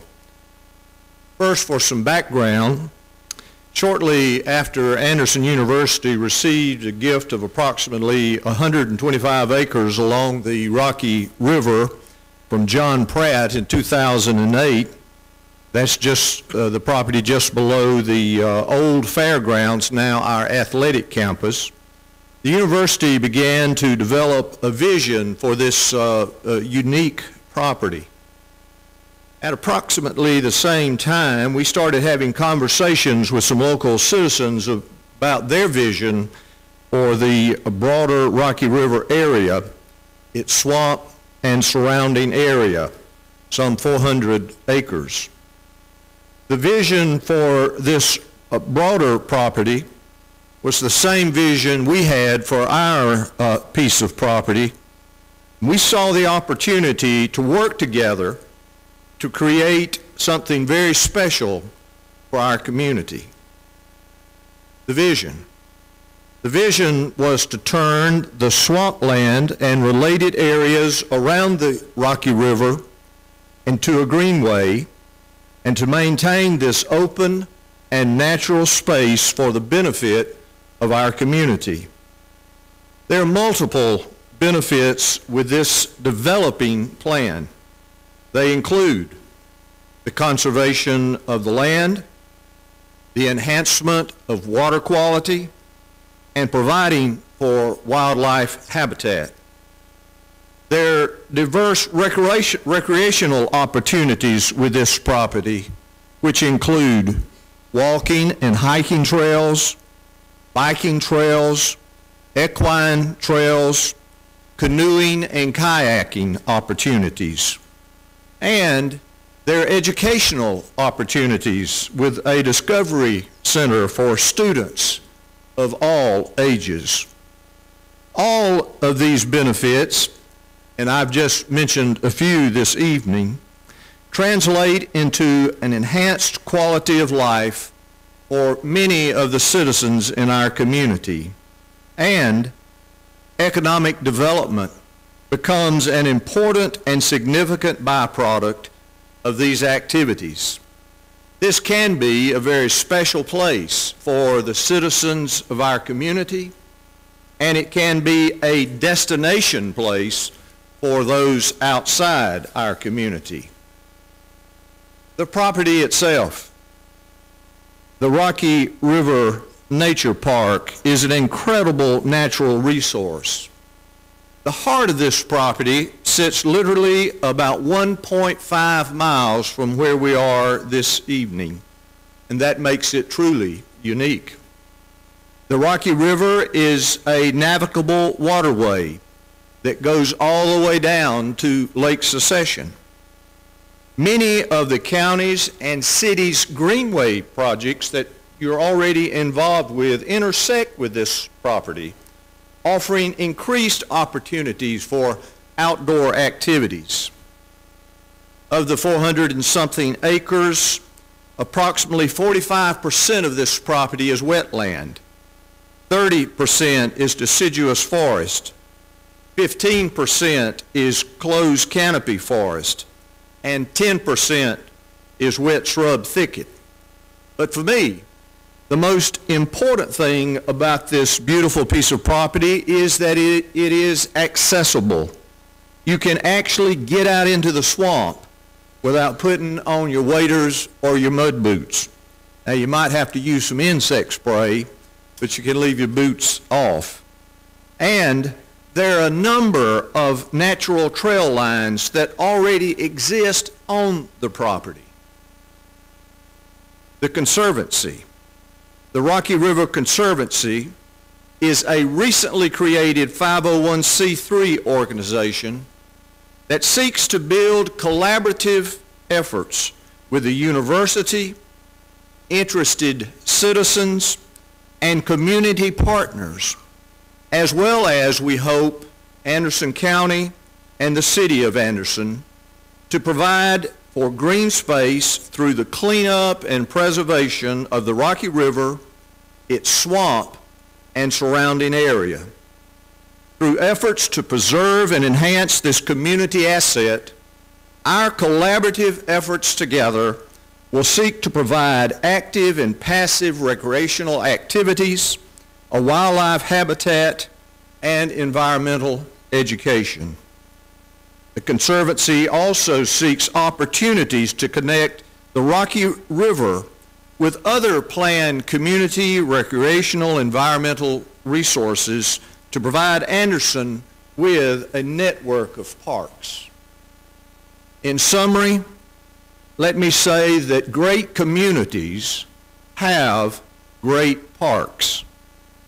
Parks have positive impact on neighborhoods. Parks have positive impacts on local economies and on public health and on the environment. To create a park system, it takes collaborative, creative thinking. To create a park system, to be sure, will take hard work by the public and all interested parties, and it will take time.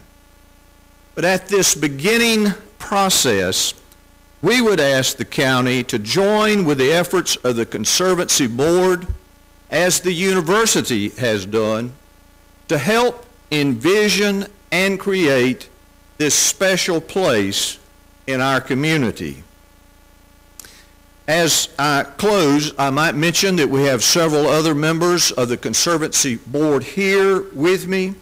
I would quickly like to just scan through some overheads for you to give you a perspective of what indeed we are talking about in this unique resource.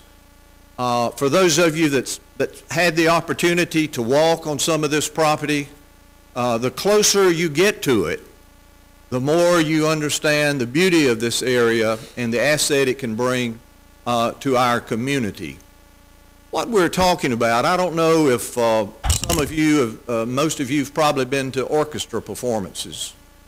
And as you show up, you hear orchestra members tuning their instruments, going through some warm-up exercises, and you would think, you know, what can come from this?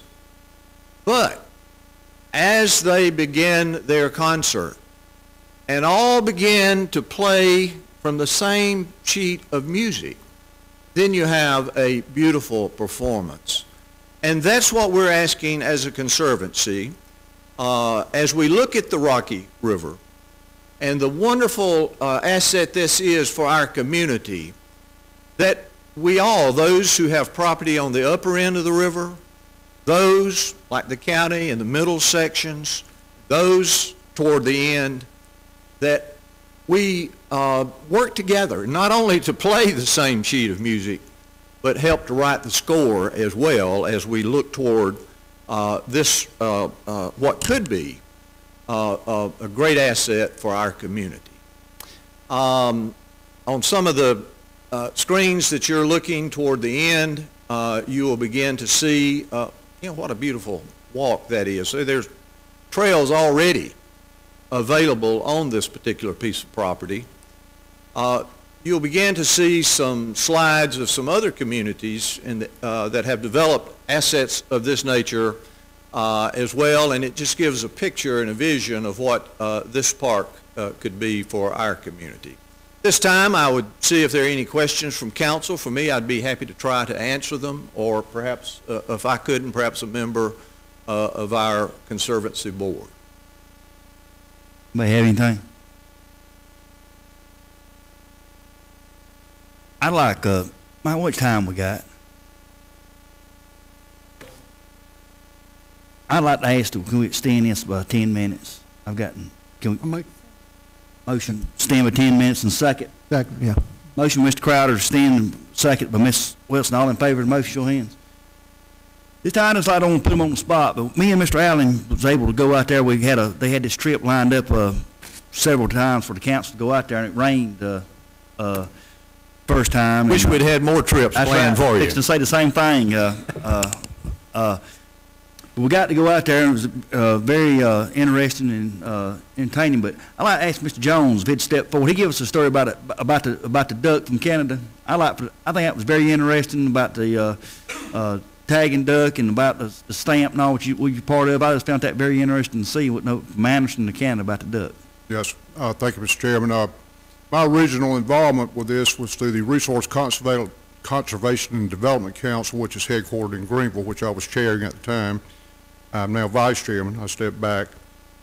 And also through the Migratory Waterfowl Committee, Department of Natural Resources, of which I sit on the board. My original involvement, of course, was to preserve this property. I think for many years I thought we should do something with this property. It's a wonderful resource that's been neglected. I hate to say this, but in certain areas of it, it could be an eyesore that could be turned into a diamond, in my opinion. I thought we could provide, at the time, possibly some financial resource to this project through RC&D, but due to federal budgetary constraints, we have been restricted on that. But we are going to provide extensively engineering, management, planning, and that type thing. I brought the director over from Greenville, and the first thing he wanted to do was immediately tie it into downtown, where you could dine in the city, in the restaurants along Main, and in the downtown area, and then either walk or ride to the swamp and walk the trails. It has a lot of potential, and in talking to the board and in our meetings, something came to mind that I don't know if you're familiar, you'd probably take a duck hunter to know about this, but ducks are banded with a metal band, and that's a way of tracking ducks that are raised in Canada, and you see where they're harvested in the lower 48 or as far down actually South America. The first duck ever banded, was killed on Rocky River in Anderson. That's quite a historic thing, and I think it could bring quite a bit of attention to Anderson and Anderson County. I think there's opportunities concerning that issue, and one of them being that on the board that I currently serve as migratory waterfowl, we actually do the state duck stamp print. And it just occurred to me that possibly we could do a painting from a scene in the swamp with the ducks, a mallard duck banded for the duck stamp of 2013. And I've gotten a great reception from DNR, from the other board members, from the director of DNR. And I think that's will be something that will come to fruition, that we will have that stamp. And then I also wanted to have some type of premier showing here at the Arts Council. And last week, Ms. Kimberly Spears contacted me from the Arts Council, and we're working on that now. And that could bring in a multitude of people to Anderson. So I'm trying to move that forward, and in my November meeting in Columbia, I think I can bring that forward. I've pretty well been assured of that by other board members. So. That's great news, and I just wanted to share that with other council members. I think that's something, very first duck was banded, killed on Rocky River. Come on, River. Thank you. Mr. Allen? Yeah, I just wanted to thank all the members of the Conservancy for the work that you're doing and for the tour we had the other day. And I think I only got one mosquito bite. It wasn't that bad down there. But this is a unique opportunity, and being a wetland the way it is, you can't go down there and build or bulldoze it or do anything like that. The very best use for this is to use it as a conservancy, as a learning project. I think it's a wonderful idea. And just to clarify, I believe the only thing you're asking of the county is just permission to walk across the ground, basically. Initially, we're asking the county just to sit and do one critical thing with us, and that's to provide some creative thinking. It could lead to some easement where individuals could be walking across the property, but we're asking you to just be a part of our efforts to envision what this park could become as we creatively envision and think together about the project. Okay, and I wanted to make clear, too, this is not costing the county anything. No, sir. Good. I just wanted to make that very clear. Thank you. Anyone else? I'd like to make a comment. Crowder.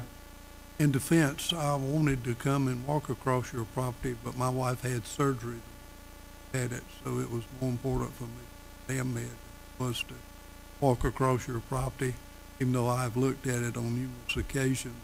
So really the negative side of it, such an eyesore, but then you can always look at something from a different viewpoint, see something of beauty. So I think that's really what you're trying to accomplish. And I appreciate very much Ms. Allen's point that what you are asking us for is not a financial commitment or any kind of contingent liability on the assets, revenue of Anderson County at this time. You're actually asking input and creative thinking to make this a successful project. Is that true?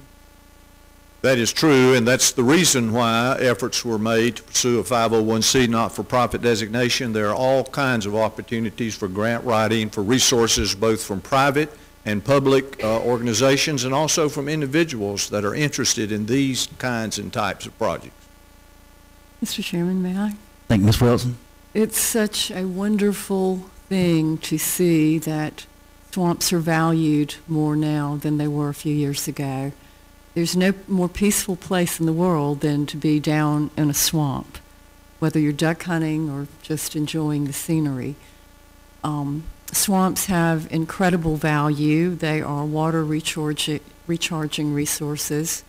They take care of more affluent than probably even some of the sewer systems do here. They are incredible mechanisms, and I do greatly appreciate that we finally have some recognition of this incredible asset.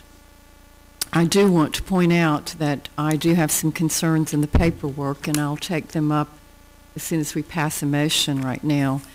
And I hope that we will all move forward to take into consideration all swamps. Thank you.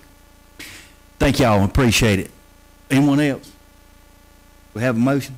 I would like to make a motion that we move this project forward enthusiastically, and we appreciate the citizens of the Conservancy for their ambition, ideas, and thought for Anderson. You know, when you said you would like to actually move it right down to downtown, Having had a business on Main Street in Greenville, I've always said what Anderson needs is a rocky river, a reedy river to run through Anderson, and so maybe we can now have a rocky river swamp run through Anderson, no pun intended. Have a motion, we have a second. Second. Mr. Allen, any discussion? Yes. Ms. Wilson? If you will read on page, it's the first page. Excuse me, Ms. Wilson, but y'all cut the lights on. Go ahead. I'm sorry, somebody get the lights on. Repeat that. I'm sorry, Ms. Wilson, I interrupted you. On the first page of our resolution, the bottom paragraph states, and I'll read, the MOU, standing for Memorandum of Understanding, shall be entered into by Anderson County, and that the chairperson of Anderson County Council is hereby authorized to execute and deliver the MOU in substantially the same form attached as Exhibit A, subject only to any changes which are not material adverse to the interest of Anderson County and which are approved by the chairperson of County Council upon the advice of council. I'd like to make the motion regarding this part of the resolution that this will be brought, in any actual memorandum of understanding will be brought back to council for final approval. And going into Exhibit A, I think anyone who's an attorney or who's been the veteran of many legal battles, you'll know that the items that are not addressed are just as important as those that are addressed. And in this one, I would like to require that our Conservancy maintain an insurance policy indemnifying Anderson County. And secondly, that this agreement will in no way limit Anderson County from expanding and or maintaining sewer or any other utility right-of-way or infrastructure on the property. And with those changes, I make that motion, and I'd like to see this go forward, as I do greatly appreciate swamps not being mistreated as they have in the recent past here in this county. I have a second. Second, Mr. Moore, any discussion? I'd just like to say on the, clarify your motion, Ms. Wilson, on the insurance thing. All we're not, when you wanting somebody to get insurance right now? No, once we have our memorandum of understanding in place, and I understand from reading and listening tonight that we mostly need to give our approval of moving forward. You definitely have my support. Anything that deals with helping water quality and recreational and other environmental issues, you've got my support. But the fact that I've been elected from my district to represent my district, and you have too, I think that I would be violating my representation if I didn't at least have input on what the final document is, as each of you would have. Yes, ma'am. And that would be, Mr. Pitts, you want to speak to this? Sure, I'll be happy to, Mr. Chairman.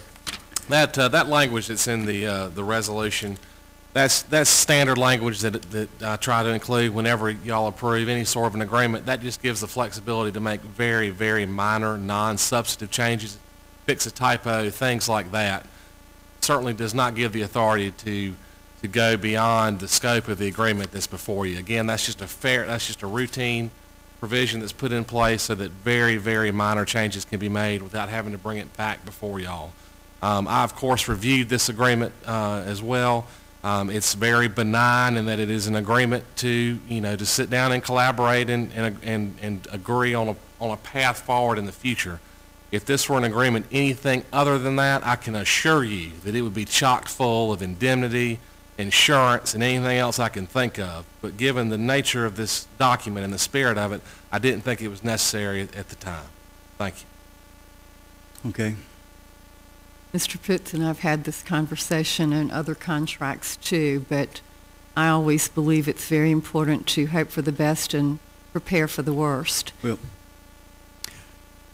I'm just got to say, as far as the other stuff, I got no problem with getting some language in there, about the chairman making any changes. But as far as the other stuff, there's nothing to do till we come back with a written agreement on something. Now, this is just a planning thing sitting down, so I don't think we need to muddy a whole lot up. Mr. Allen? Well, that may have answered my question right there then. Thank you. So you will be bringing the final document back for our review, Keep in mind, approval? keep in mind it's his chairman, whoever the chairman is, because this thing, before something's brought back, y'all could have it, council could have a new chairman. Might not be, but if I'm the chairman, anything, any changes or whatnot would come before, and I don't mind putting that in the thing. Any changes to come back should come before council. Any change like that. But I think that's all that needs to be in there. I don't think we need to muddy it up about insurance or anything like that. When we get a document, that's when we can sit down, and that's what council will be for, and our It attorney. would be useful to go ahead and put it in now, and that way we don't have to worry about it in the future. But we wouldn't know what it was going to be yet. But so be it. You got the thing. I'm just like I said. Mr. Chairman, if I might just point out, too, Yeah. the actual MOU is this document. This is the agreement to collaborate. I don't anticipate there being any changes to it. I think Yep. once y'all approve this tonight, that would be it. I'm just talking about if anything comes back about the use of the land Oh, and sure. down the Then road you'd or have something a like that's a whole different thing. Absolutely. That's what I'm talking about. Absolutely. Absolutely. Mr. Chair, Mr. Chairman, regarding to what you were saying about liability and insurance, is that what you were referring to there? So if somebody's Yes, sir. walking on the county property down there and they fall and get hurt, is that what you're? Well, what you're essentially doing is putting this property probably into a conservancy, and you will have guests who may be part of the students at the college, or maybe tourists and so forth. Yeah. And I think that we need to take the burden off the county, and I think that would be an appropriate thing to do. The other thing, the most important part that I'm concerned about, is we have major infrastructure going through there. And if we're not careful in making sure that the county is protected in their interest in the property, say we have to come back through there and put another sewer line, or we have to go out and maintain, or put more, maybe another power line or something. Do you really want to give up that opportunity? They both can be compatible with each other, but you really need to protect your right to this and Well, acknowledge the giving of the use of the property. I was just thinking on the liability aspect of it, correct me if I'm wrong, but doesn't the county already have liability insurance for anybody that falls on their property? Yeah, I mean, to the extent we own, we own a chunk of this property, so Yeah. sure, you've got that exposure Yeah. today. And to ask. And we do have the insurance, yes, sir. Not to complicate, but to ask university, do you folks have insurance on your, if someone were to fall? So we're kind of covered there. Not aren't we? necessarily. I can give you a prime example. There is a group working with Clemson University on a similar type situation, and that group has to buy insurance and sign a contract to indemnify Clemson University. It's what most entities are doing now. And you can call it maybe wearing a belt and suspenders too, but do you really think in our our litigious society that would be inappropriate? But the big question also is, do you want to limit the county's use of the property? I think that if we have specific language, both uses can be compatible, but we don't have specific language in here.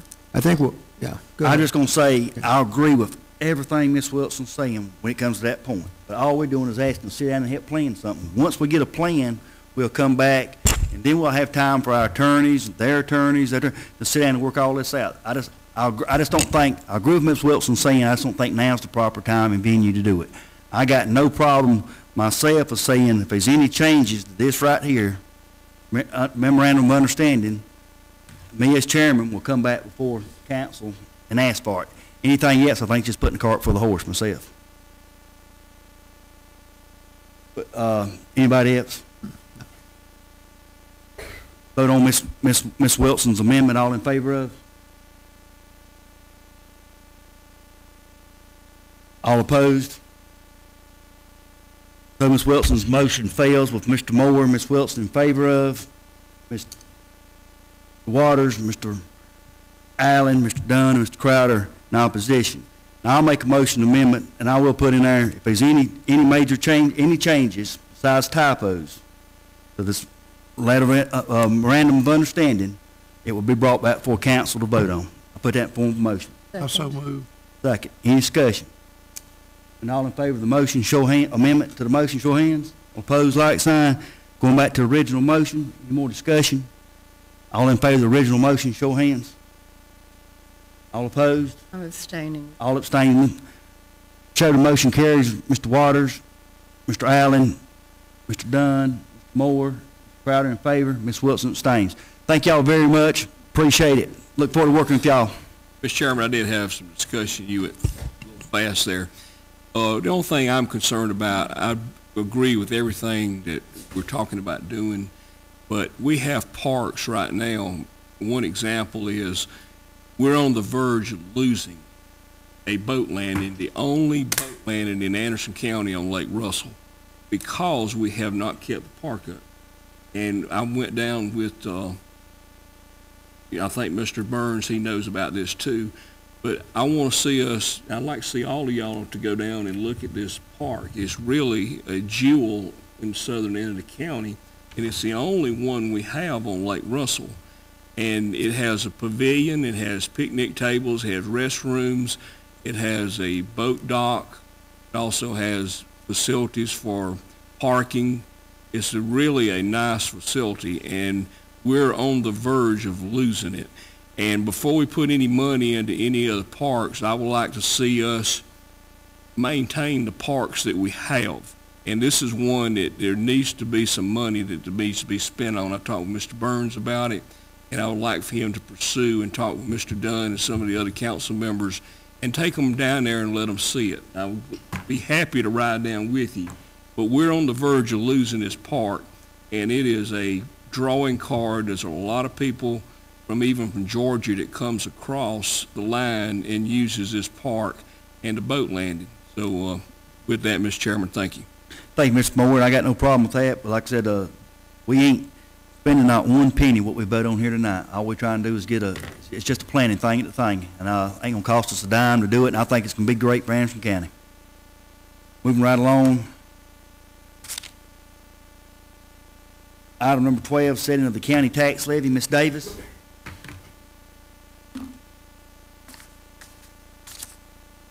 Yes, sir. Thank you, Mr. Chairman. I believe in your packet you had the 2011 tax levy that was compiled by Anderson County Auditor. As state statute, he is the one who determines the debt service levy, and county council sets the other levies for which we're responsible.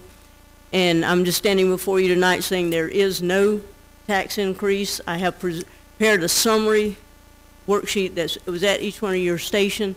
And I think where some of the confusion might have arisen, Mr. Chairman, if you'll allow me, when you compare the two levies, the 2010 tax levy sheet shows county levy as 83.9 mills.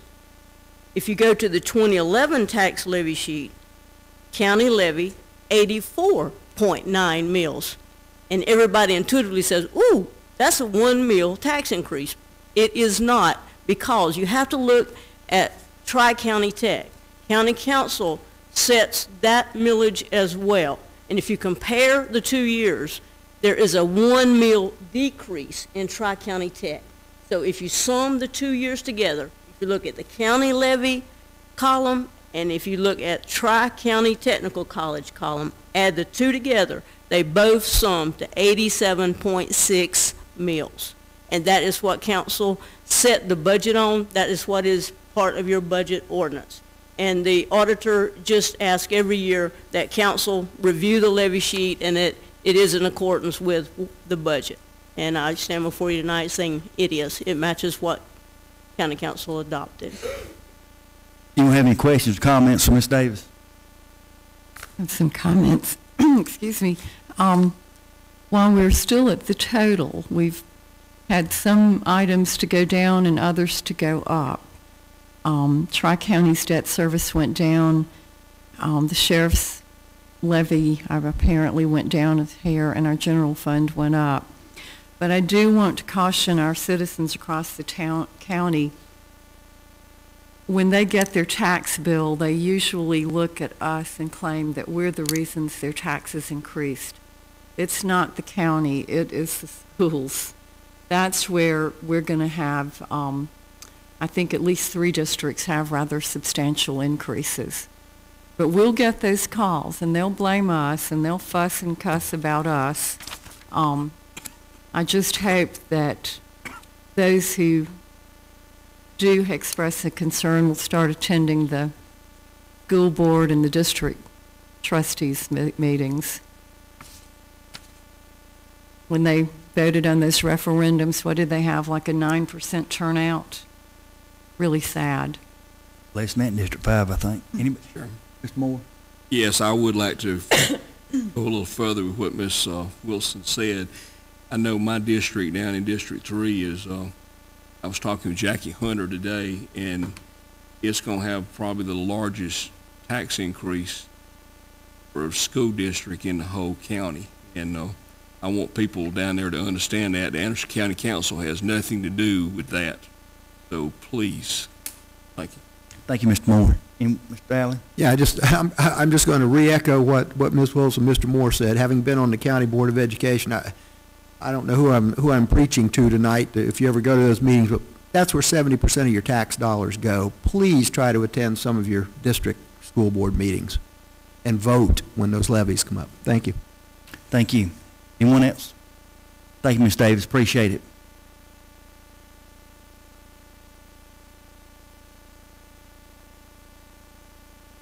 On item number 13, report from the Finance Committee, Chairman Crowder. All right, thank you, Chairman Dunn. The first section will be capital requests.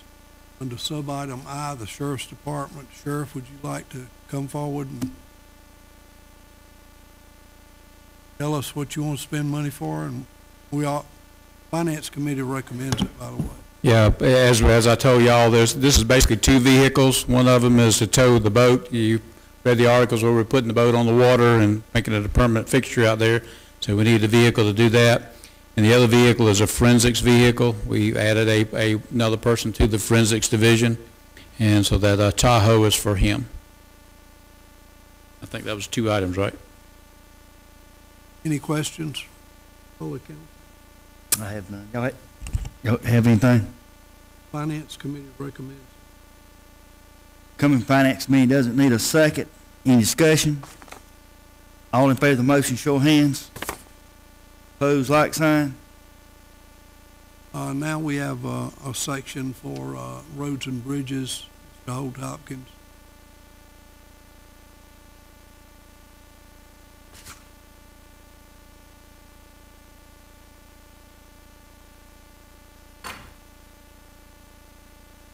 Yes, sir.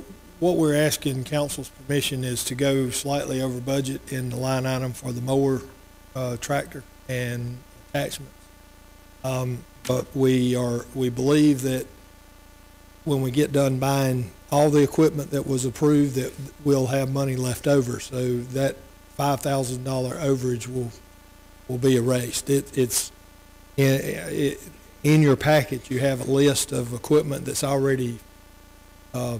We already got quotes from state contract. We already have erased that $5,000 overage by about $2,500. So we believe when we get the rest bid out that it will we'll have a savings overall. So we're asking to allow us to go ahead and buy the mower slightly over budget in that line item. The Finance Committee recommends the approval of the New Holland tractor minus the AM/FM radio. The reduction of approximately $180 is what I've been told. Is that correct? Have a motion coming from Finance Committee. It doesn't need a second. Any discussion? All in favor of the motion, show of hands.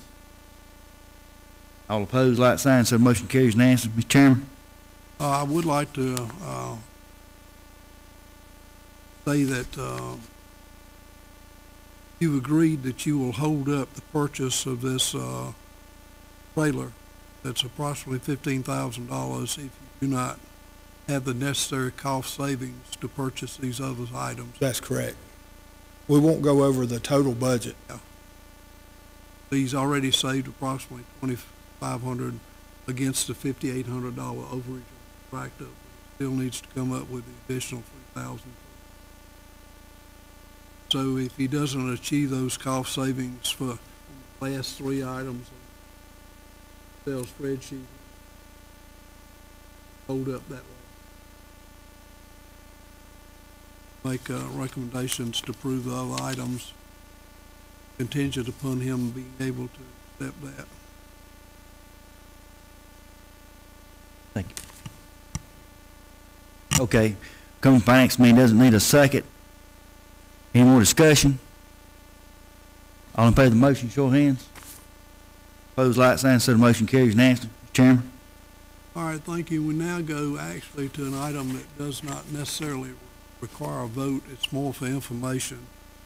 You'll recall that council approved the use of a fiscal impact form, grant impact form, that would basically tell council anytime a grant's going to be applied for, how much the grant's going to be for, but what is the future economic liability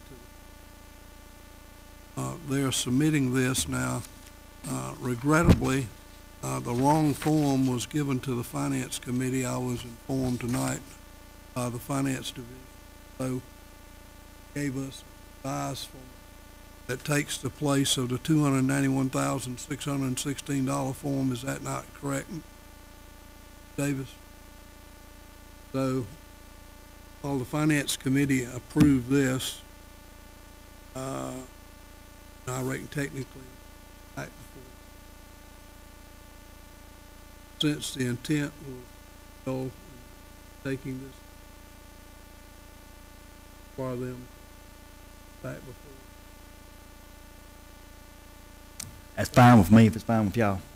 You'll notice it does require local match from the airport fund. 5 fiscal years and probably into.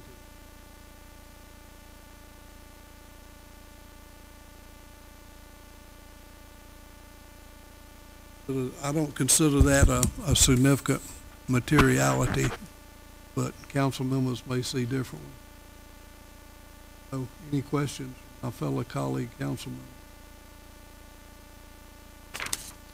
All right, the second one was the same kind of form, but it was actually for the EOC, the Emergency Operations Center grant that they got some money for, and that form is still intact with the documentation. So we concurred and appreciated them submitting that form on there. So this is really for information.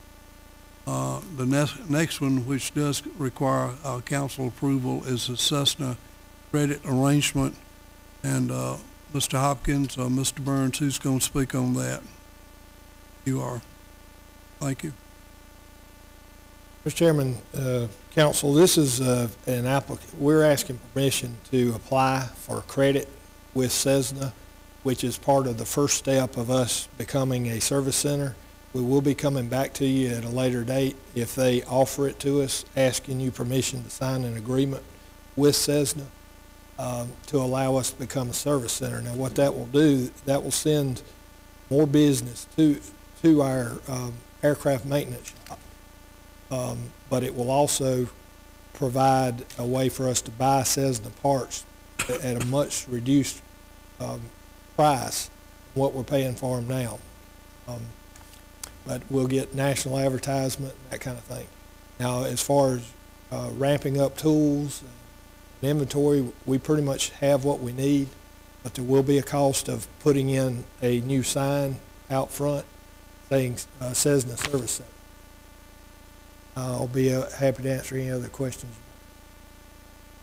You will notice that you have on your desk tonight a revised insurance requirement form that really needs to be substitute the one that's in the book. When the Finance Committee reviewed the one in the book, they made the statement that the county, Mr. Burns said we already had the amount of insurance in excess of what was required.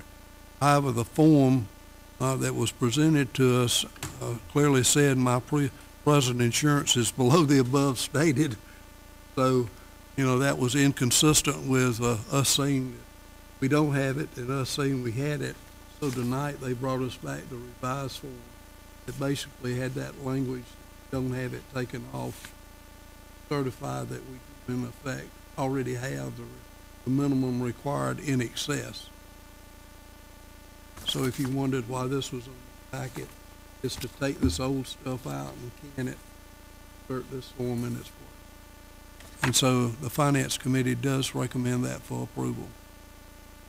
Have a motion come fax me, doesn't need a second. Any discussion? Hearing none, all in favor of the motion, show of hands. All opposed, like sign, so the motion carries unanimously. Mr. Chairman. All right, the last item from the Finance Committee is actually the, two items, the MOU, the Memorandum of Understanding with the Spay and Neuter Guidelines.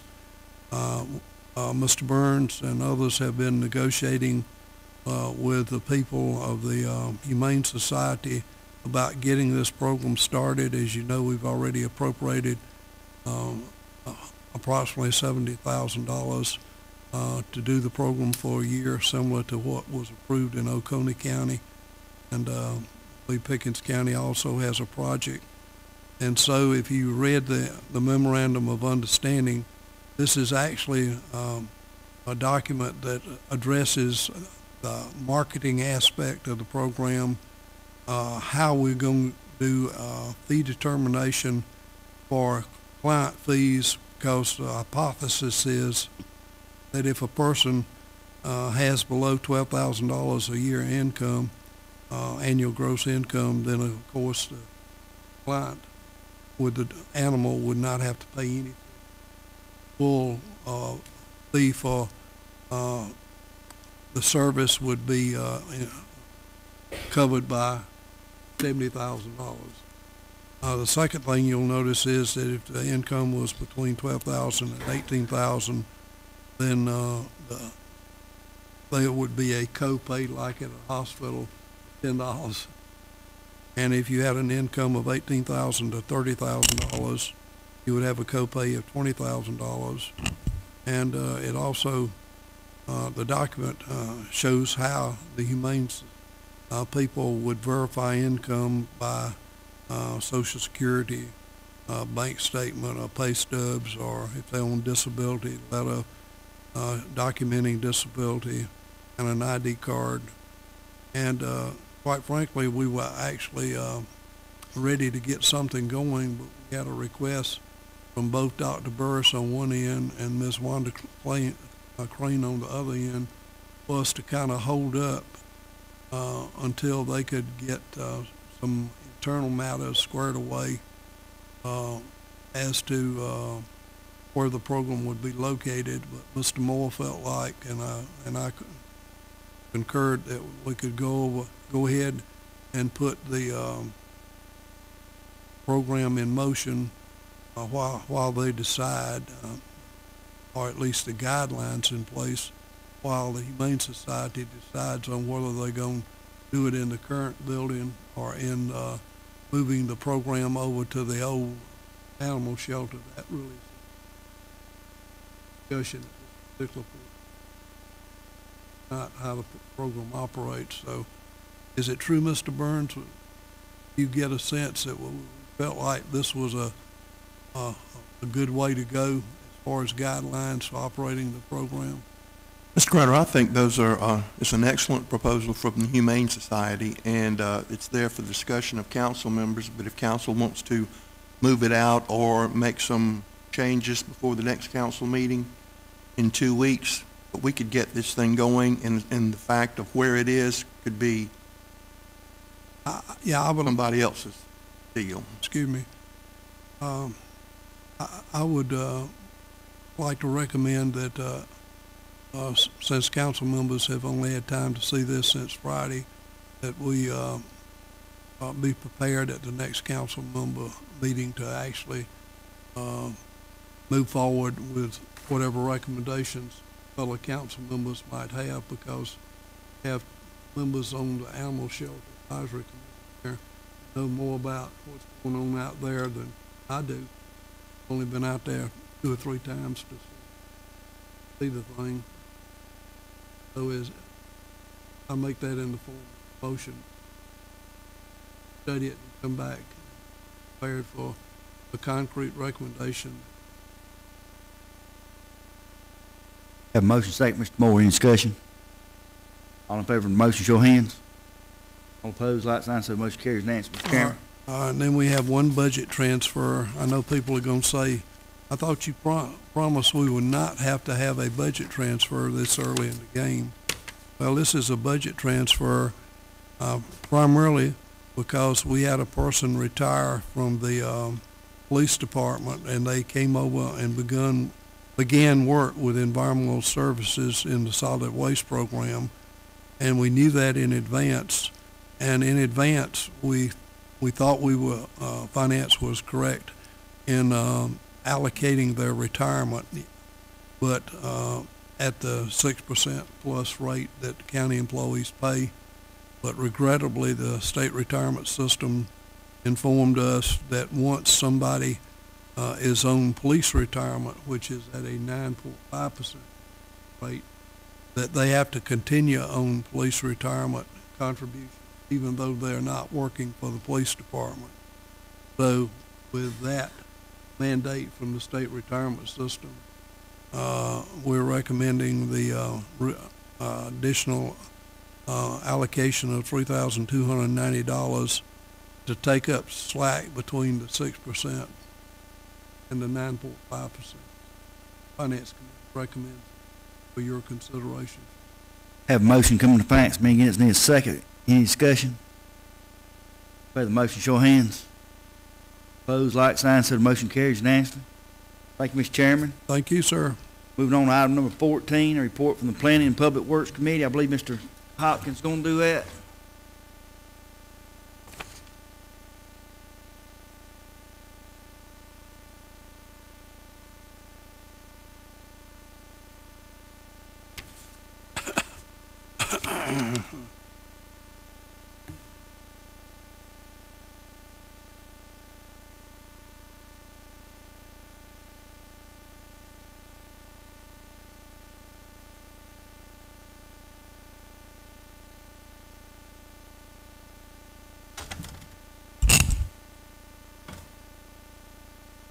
Thank you, Mr. Chairman.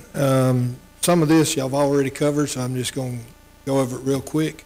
Last Thursday, the Public Works, Planning and Public Works Committee met up in Clemson and had a presentation presented by the Clemson area transit folks, and the ones that could stick around were able to take a tour of the facility. But the main purpose of that discussion was the renewal of their contract. They have an annual contract with us. They are going up slightly this year because of fuel prices, and we're needing to ask council's permission to authorize the administrator to sign this new agreement with CAT. It is, let's see, get my papers together here. May I ask? Yes, Ms. West. So we are scheduled to pay $178,400 divided into quarterly payments of $44,600. That's correct.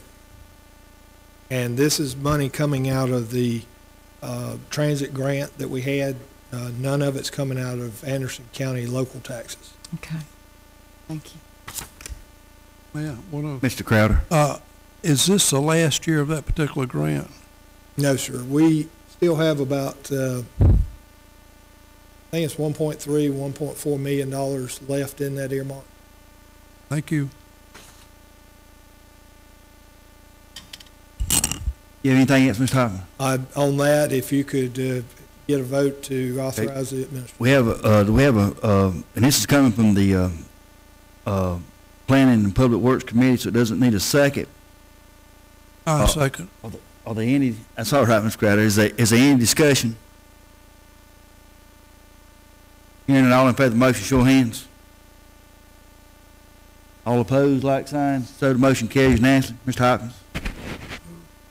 All right, another item that, one of the other items discussed briefly during the committee meeting was the floodplain ordinance, but you've already passed that for tonight. So I'll move on. We have several dilapidated houses around the county, and I think all of you have some in each one of your districts. But unfortunately, we have very limited funds on what we can do. We have about a budget of about $15,000, and that's enough to maybe do two houses and a mobile home maybe. But what we've asked the committee to look at was a priority list, and we have 5.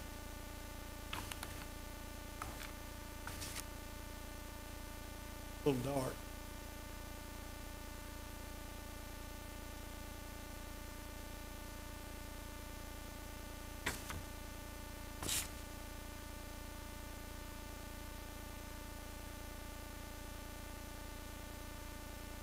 In your packet, you have some black and white photos, but we'll be happy to provide any additional photos that you might have. But anyway, these are the roads that were considered by the committee, and we're asking council just to adopt that as our priority list for this year, so we can work down the list best we can. And when we run out of money, we have to stop. But we'd like to just keep adding to this list, and each year come back to you and get your blessing on the priority. Again, coming from committee, it doesn't need a second or any discussion. All in favor of the motion, show of hands. Opposed, like the motion carries unanimously. Mr. Hopkins. All right. And there was a brief discussion about the swamp proposal that I'll move on. Also, each one of you will be affected or be asked to look at this at a later time, but the committee will begin discussing the capital improvement plan for all buildings and projects and that kind of stuff at the next meeting. Also, just some reports that the committee received is, one of them was the Byram Creek flood mitigation project. The land acquisition phase has ended.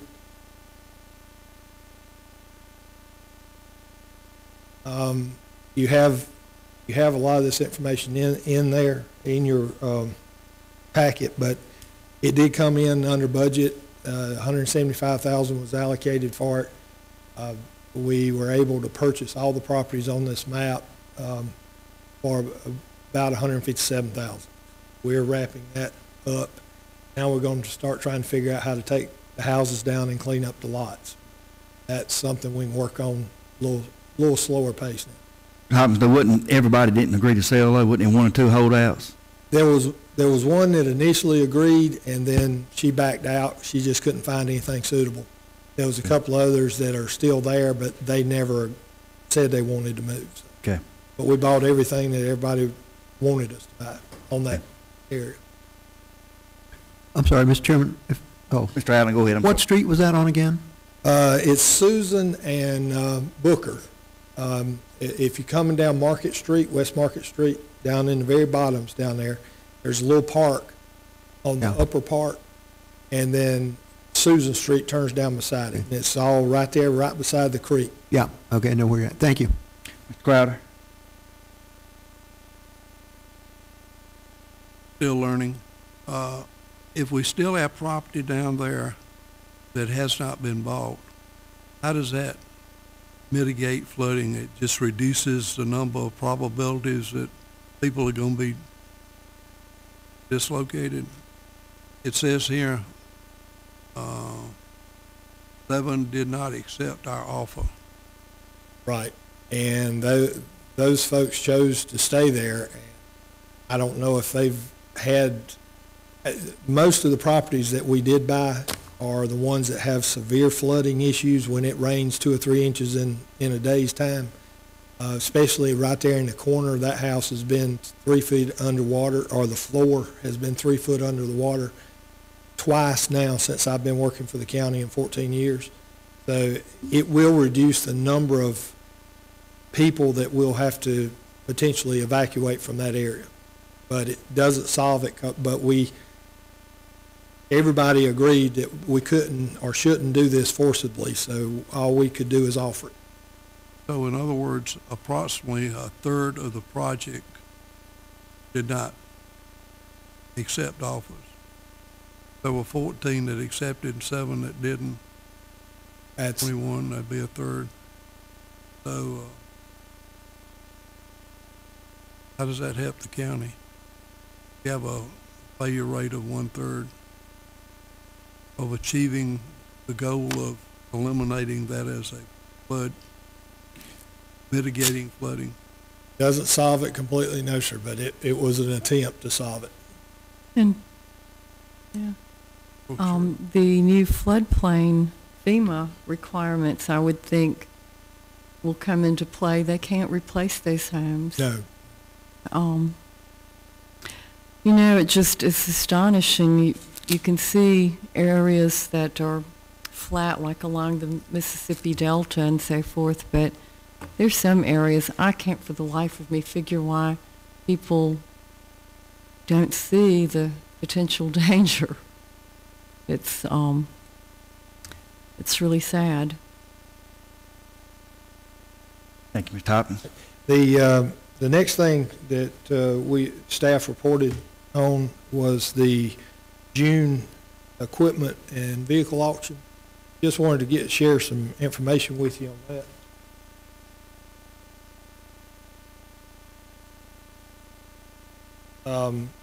All this again is in your packet, and for those that want to look it up online, it is online. But we had a total revenues from the June auction of $111,930. One of the concerns or whatever was the preparation of it, and we spent about $24,000 in labor and equipment and materials getting ready for it. But we have been approached by govdeals.com, and we believe, based on some other numbers that I'm going to show you in just a minute, that might be an alternative to having a public auction on our land. Maybe we could do it nationwide online. We did a comparison of similar vehicles, same age. Now, we didn't have all the details. We didn't have the mileage. We didn't have a lot of that kind of stuff. But just for age and comparison, just like to show you a couple.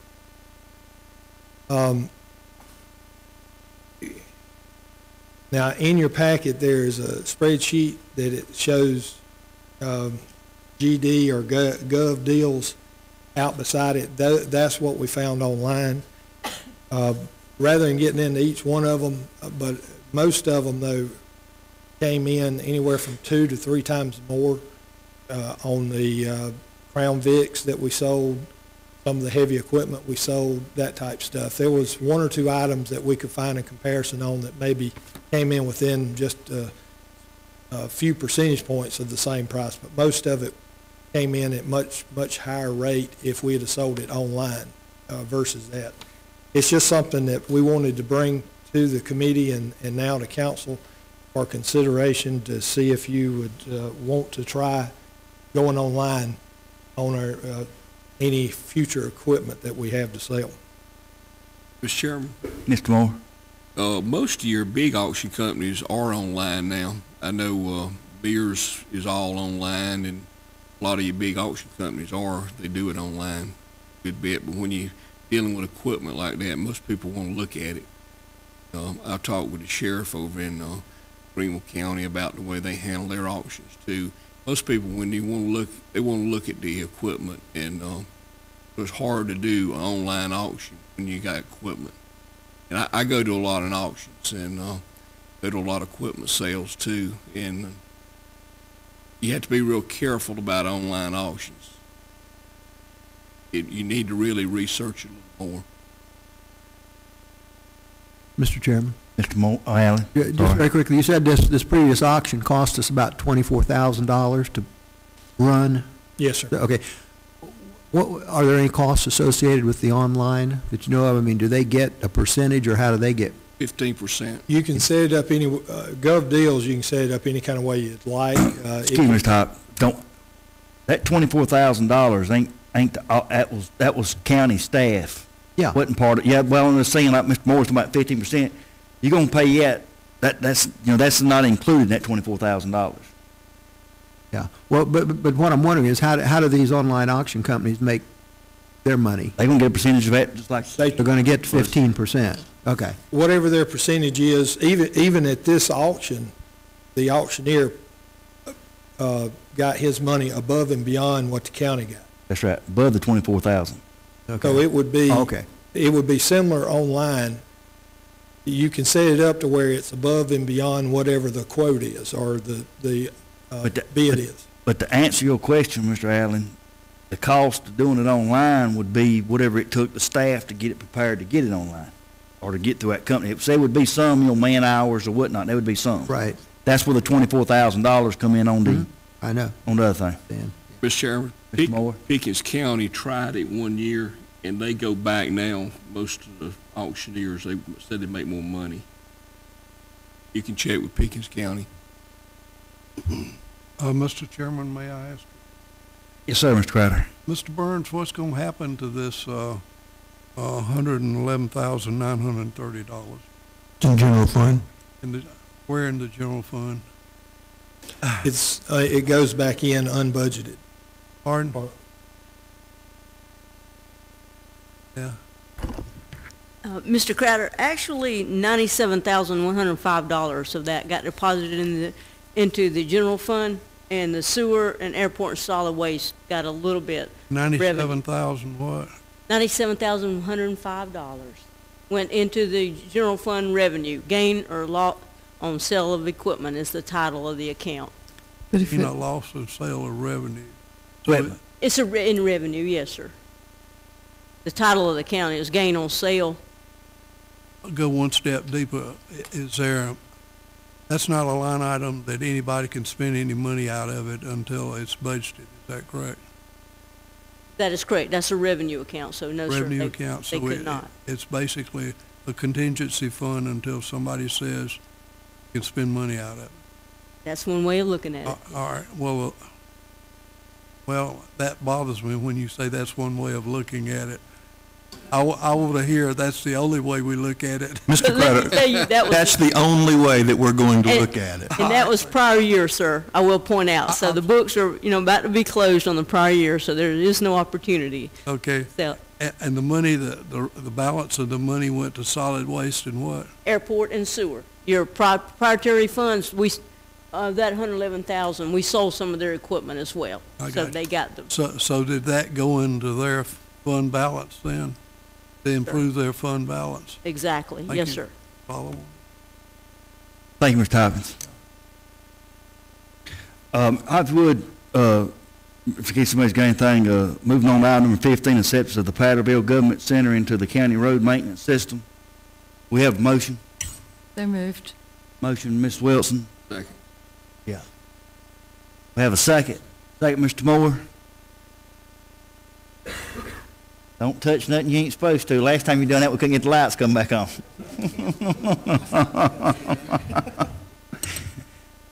Any discussion on this? All in favor of the motion, show of hands. Opposed, like sign, so motion carried unanimously. Just when brought my attention that it was necessary, but just to make sure the I's are dotted and T's crossed, does me go back to item number 12, setting of the county tax levy, which has done been voted on, but they asked me we'll vote on this again. It's the tax levy that's been set up, that's been set by the county and Jackie Hunter. So we have a motion on that. So moved. Have a second. Second, Mr. Crowder. Motion, Mr. Allen, second, Mr. Crowder. Any discussion? I just want to make sure we remind everybody of what the county's responsible for and what the schools are responsible for. Ma'am. Any more? All in favor of the motion, show of hands. So the motion carries unanimously. Moving on, number 16, approval of bids, and we don't have none. So we're moving on to number 17, appointments to various boards and commissions. Ms. Wilson, I have none, thank you.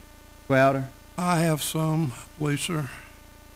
I would like to appoint Ms. Thelma L. Cummings to the Human Relations Council. You want to do one of the... You can do it either way you want to. You can do them all at one time or one at a time, if how you want to do it. All right, and then I have a second one to appoint Ms. Rosalind F. Silverstein, Bill's wife, to the library board. Second. A motion, Mr. Crowder, and a second, Ms. Wilson. Any discussion? And all in favor of the motion, show of hands. Opposed, like sign, so the motion carries unanimously. Anything else, Mr. Crowder? No, sir. Thank you. Thank you, Mr. Moore. I have none. Mr. Allen? Yes, Mr. Chairman. I have one. It's an appointee to the Library Committee, and that's Miss Martha Jeffries for the Library Committee. Have a second. Second. Second, Mr. Crowder. Any discussion? All in favor of the motion, show of hands.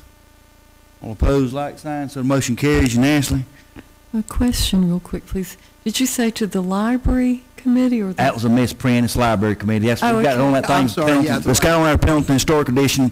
Mr. Allen hadn't quite conquered Pendleton yet to be putting people on that. Okay. When she filled that out, I think she misread that, I think, and thought what committees had she before. been on, and that's why she put that in there. Yeah, I'm sorry. Anything else, Mr. Allen? That's all. Mr. Waters? I have two. I have one for the Airport Advisory Committee, Stephen Epstein, and one for the Sports and Entertainment Advisory Committee, and that's Eric McConnell. Have a motion. Mr. Waters, have a second. Second. Second, Mr. Moore. Any discussion? All in favor of the motion, show of hands. Opposed, like sign, so the motion carries unanimously. Anything else, Mr. Waters? That's all. Moving on to item number 18, request for council members. Moore? Thank you, Mr. Chairman. I'm going to group, if it's all right, my transfers, all of them together. Yes, sir. How you going to do it? Okay. In the Belton Honey Path area, Battle of Anderson, $1,000. Balloons over Anderson, $1,000. American Legion Post 44, $1,000. Bowie O Farm Reunion, $1,500. Belton Fire Department, $1,500. Iowa Community Recreation, $1,000. Star Athletic Association, $3,000. Belton Area Museum Association, $1,000. Belton Arts Council, $500. Anderson County 4-H Corporate Extension Service, $500. The Town of Iowa for the Antique Body Shop, $3,000. Put that in form of a motion. Have a second. Second, Ms. Wilson. Any discussion? All in favor of the motion, show of hands. Opposed, like sign. So the motion carries unanimously. This time I'd like to do mine. I'd like to do mine also together. I'd like to put a $1,000 to the balloon over Anderson Festival, but $1,000 to the help me out here, Battle of Anderson, and also if any council members could, I wish I'd done this for Mr. Moore, give all his money away, district capital away. The event at the Civic Center honoring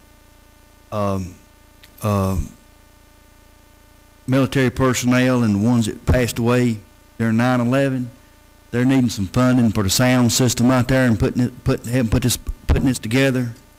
Anything would be greatly appreciated. And I'd like to give and they need a total of at least $2,000 what they asked for to help out come thing. I think it's unfortunately it's an event that happened, and I think it's worthwhile. I'll give $1,000 out of District 5's registration account. That's half of it to get it going. And I put those all in form of a motion. Second. Any discussion? Moore second that. All in favor of the motion, show of hands. All opposed, like sign, so the motion carries unanimously. Mr. Crowder? Mr. Chairman, I'd like to put mine together, please. Battle over Anderson, $1,000. Battle of Anderson. Balloons over Anderson, $1,000. Boy, that's something. The Anderson Swim Club, Booster Club, $1,000. The Foothills Community Foundation to replace the doughboy that was torn apart by vandals, $1,000. And I would like to give $500 for the lights, and if my fellow colleagues don't make up the rest, I'll make up whatever's needed. Thank you, Mr. Crowder. We have that in motion. We have a second. Second, Mr. Moore. All in, any discussion? Favor the motion, show of hands. Opposed, like sign, so motion carries unanimously. Ms. Wilson? Thank you. The first item that I have to address with y'all's help is to, I guess the proper term would be to unappropriate $500, which we approved for the Honeypath Heat 10 and under All-Star team at the August 8th meeting. The funding was requested for traveling to play in the district playoffs, but by the time we went through the rearranging of application and appropriation, they'd already gone and come back. So they couldn't use it until next year. So I'd like to, with your approval, take that $500 and apply it to the Town of Honeypath Recreation Program. Have a motion from Ms. Wilson. Any second? Second, Mr. Moore. Any discussion? Am I correct? Can we do it in one step, or do I need to take two steps? Okay. Okay. That's one of them. And then any more? We got something else? Got some others. Battle of Anderson appropriation, $1,500. Balloons over Anderson, $500 from District 7, and this in the form of a motion. Have a second. Second, Mr. Moore. Any discussion? And then all in favor of the motion, show of hands. All opposed, like sign, so the motion carries unanimously. Now, excuse me, I've got paving to deal with. We've had a serious safety issue up near Williamston, and Mr. Hopkins looked at it with the people who lived up there, and in your place in front of you, you've got a written description. Mr. Hopkins has developed a plan to correct the intersection at Brazil Drive and Beaver Dam Road near Williamston, and he's requested that we appropriate from District 7's paving account $8,800 to purchase the necessary right-of-way in order to move the project forward. And I'm making that request now in the form of a motion from District 7's paving account. Motion from Ms. Wilson, second from Mr. Moore. Any discussion? All in favor of the motion, show of hands. All opposed, like sign, so the motion carries unanimously. Anything else? Thank you. Thank you, Ms. Wilson. Mr. Allen? Yes, thank you, Mr. Chairman. I've got several here. I've got to be a little bit ginger with the money right at this point, because I know there's 5,000, some of us donated earlier to the spay and neuter clinic, so I'm down a little bit there, and I've got a lot of people lined up on here. And just as a note, on the Battle of Anderson, Mr. Moore, is that next, when they actually have that, is it next July or June? Is it April? Okay. They have to yeah. send their advertising in. Okay. That's the reason they requested. Okay. Yeah, I'm just going to, I have no problem giving that. I'm just going to hold off on it for right now, though, till I see, because I've got so many others lined up here. But anyway, I'll do these in mass here, if I could. The balloons over Anderson, $1,000. Pendleton Recreation Association, $5,000. The Pendleton High School Band Boosters, $1,500. Anderson 4-H Cooperative Extension for the 4-H thing. I want to do $500 for that. And here's the big one I always look forward to every year, the portable porta-johns at Double Springs Park and Sandy Springs. That's $2,000. I'm getting my name put on one of those out there. Let me tell you, I'm paying for those things. You may already have it. I may already have it. More than one. And one out at the Garrison Arena, too. Okay. And then for the amphitheater, for the lighting system, since they've already chipped in a good bit, I'll do $200 for that, for the sound and lighting for the 9/11 event. And that's all. Have that in form of a motion, have a second. Second. Any discussion? Second, Mr. Moore, any discussion? All in favor of the motion, show of hands. All opposed, like sign, so the motion carries. Anything else, Mr. Allen? I've got a couple others on here, but I don't have verification on their 501c3 yet, so I'm going to hold off on those. Thank you. Mr. Waters? Yes, I'd like to go ahead and appropriate $500 for the Anderson County 4-H Cooperative Extension, 1,000 to the Balloons Over Anderson, and how much money do we need for the? 3. Let's go with 3 then. That's Mr. Waters giving 300 for the sound and thing at the Civic Center. We have it in form of a motion. Second, Mr. Moore, any discussion? All in favor of the motion, show of hands. So the motion carries unanimously. Anything else, Mr. Waters? That's all. Thank y'all. Moving on to item number 19. Mr. Allen, you got a motion? Yes, Mr. Chairman, if you hold on one second till I get back to where I need to be here. We're killing too many trees. I'm convinced of that. Yeah, I'd like to request at this time that we go into executive session for just a few minutes, and this is to discuss personnel matters regarding the hiring of a deputy clerk to council, and it shouldn't take more than 10 minutes. I'd like to make that in the form of a motion. Have a second. Second, Ms. Wilson, any discussion? All in favor of the motion, go ahead, show of hands. Opposed, like signs, motion carries unanimously.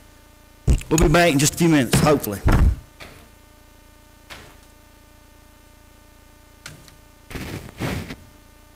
Yeah. Hey, Tommy, where do you want to do this?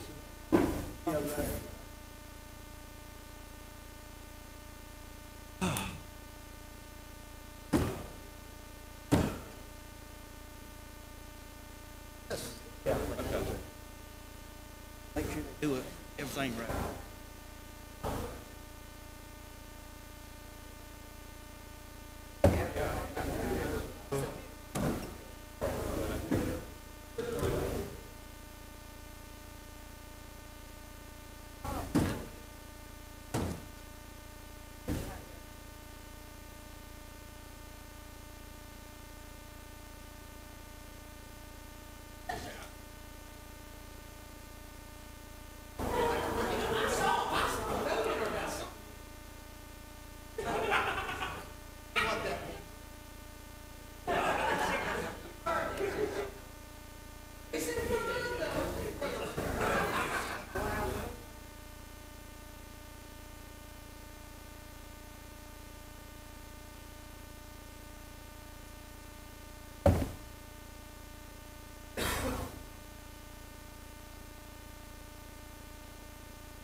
Thank you, sir.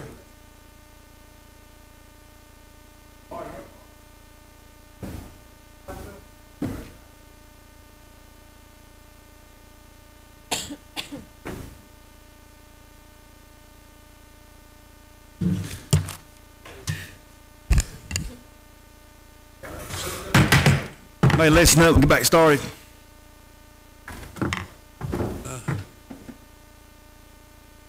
This time I call the council meeting back in session.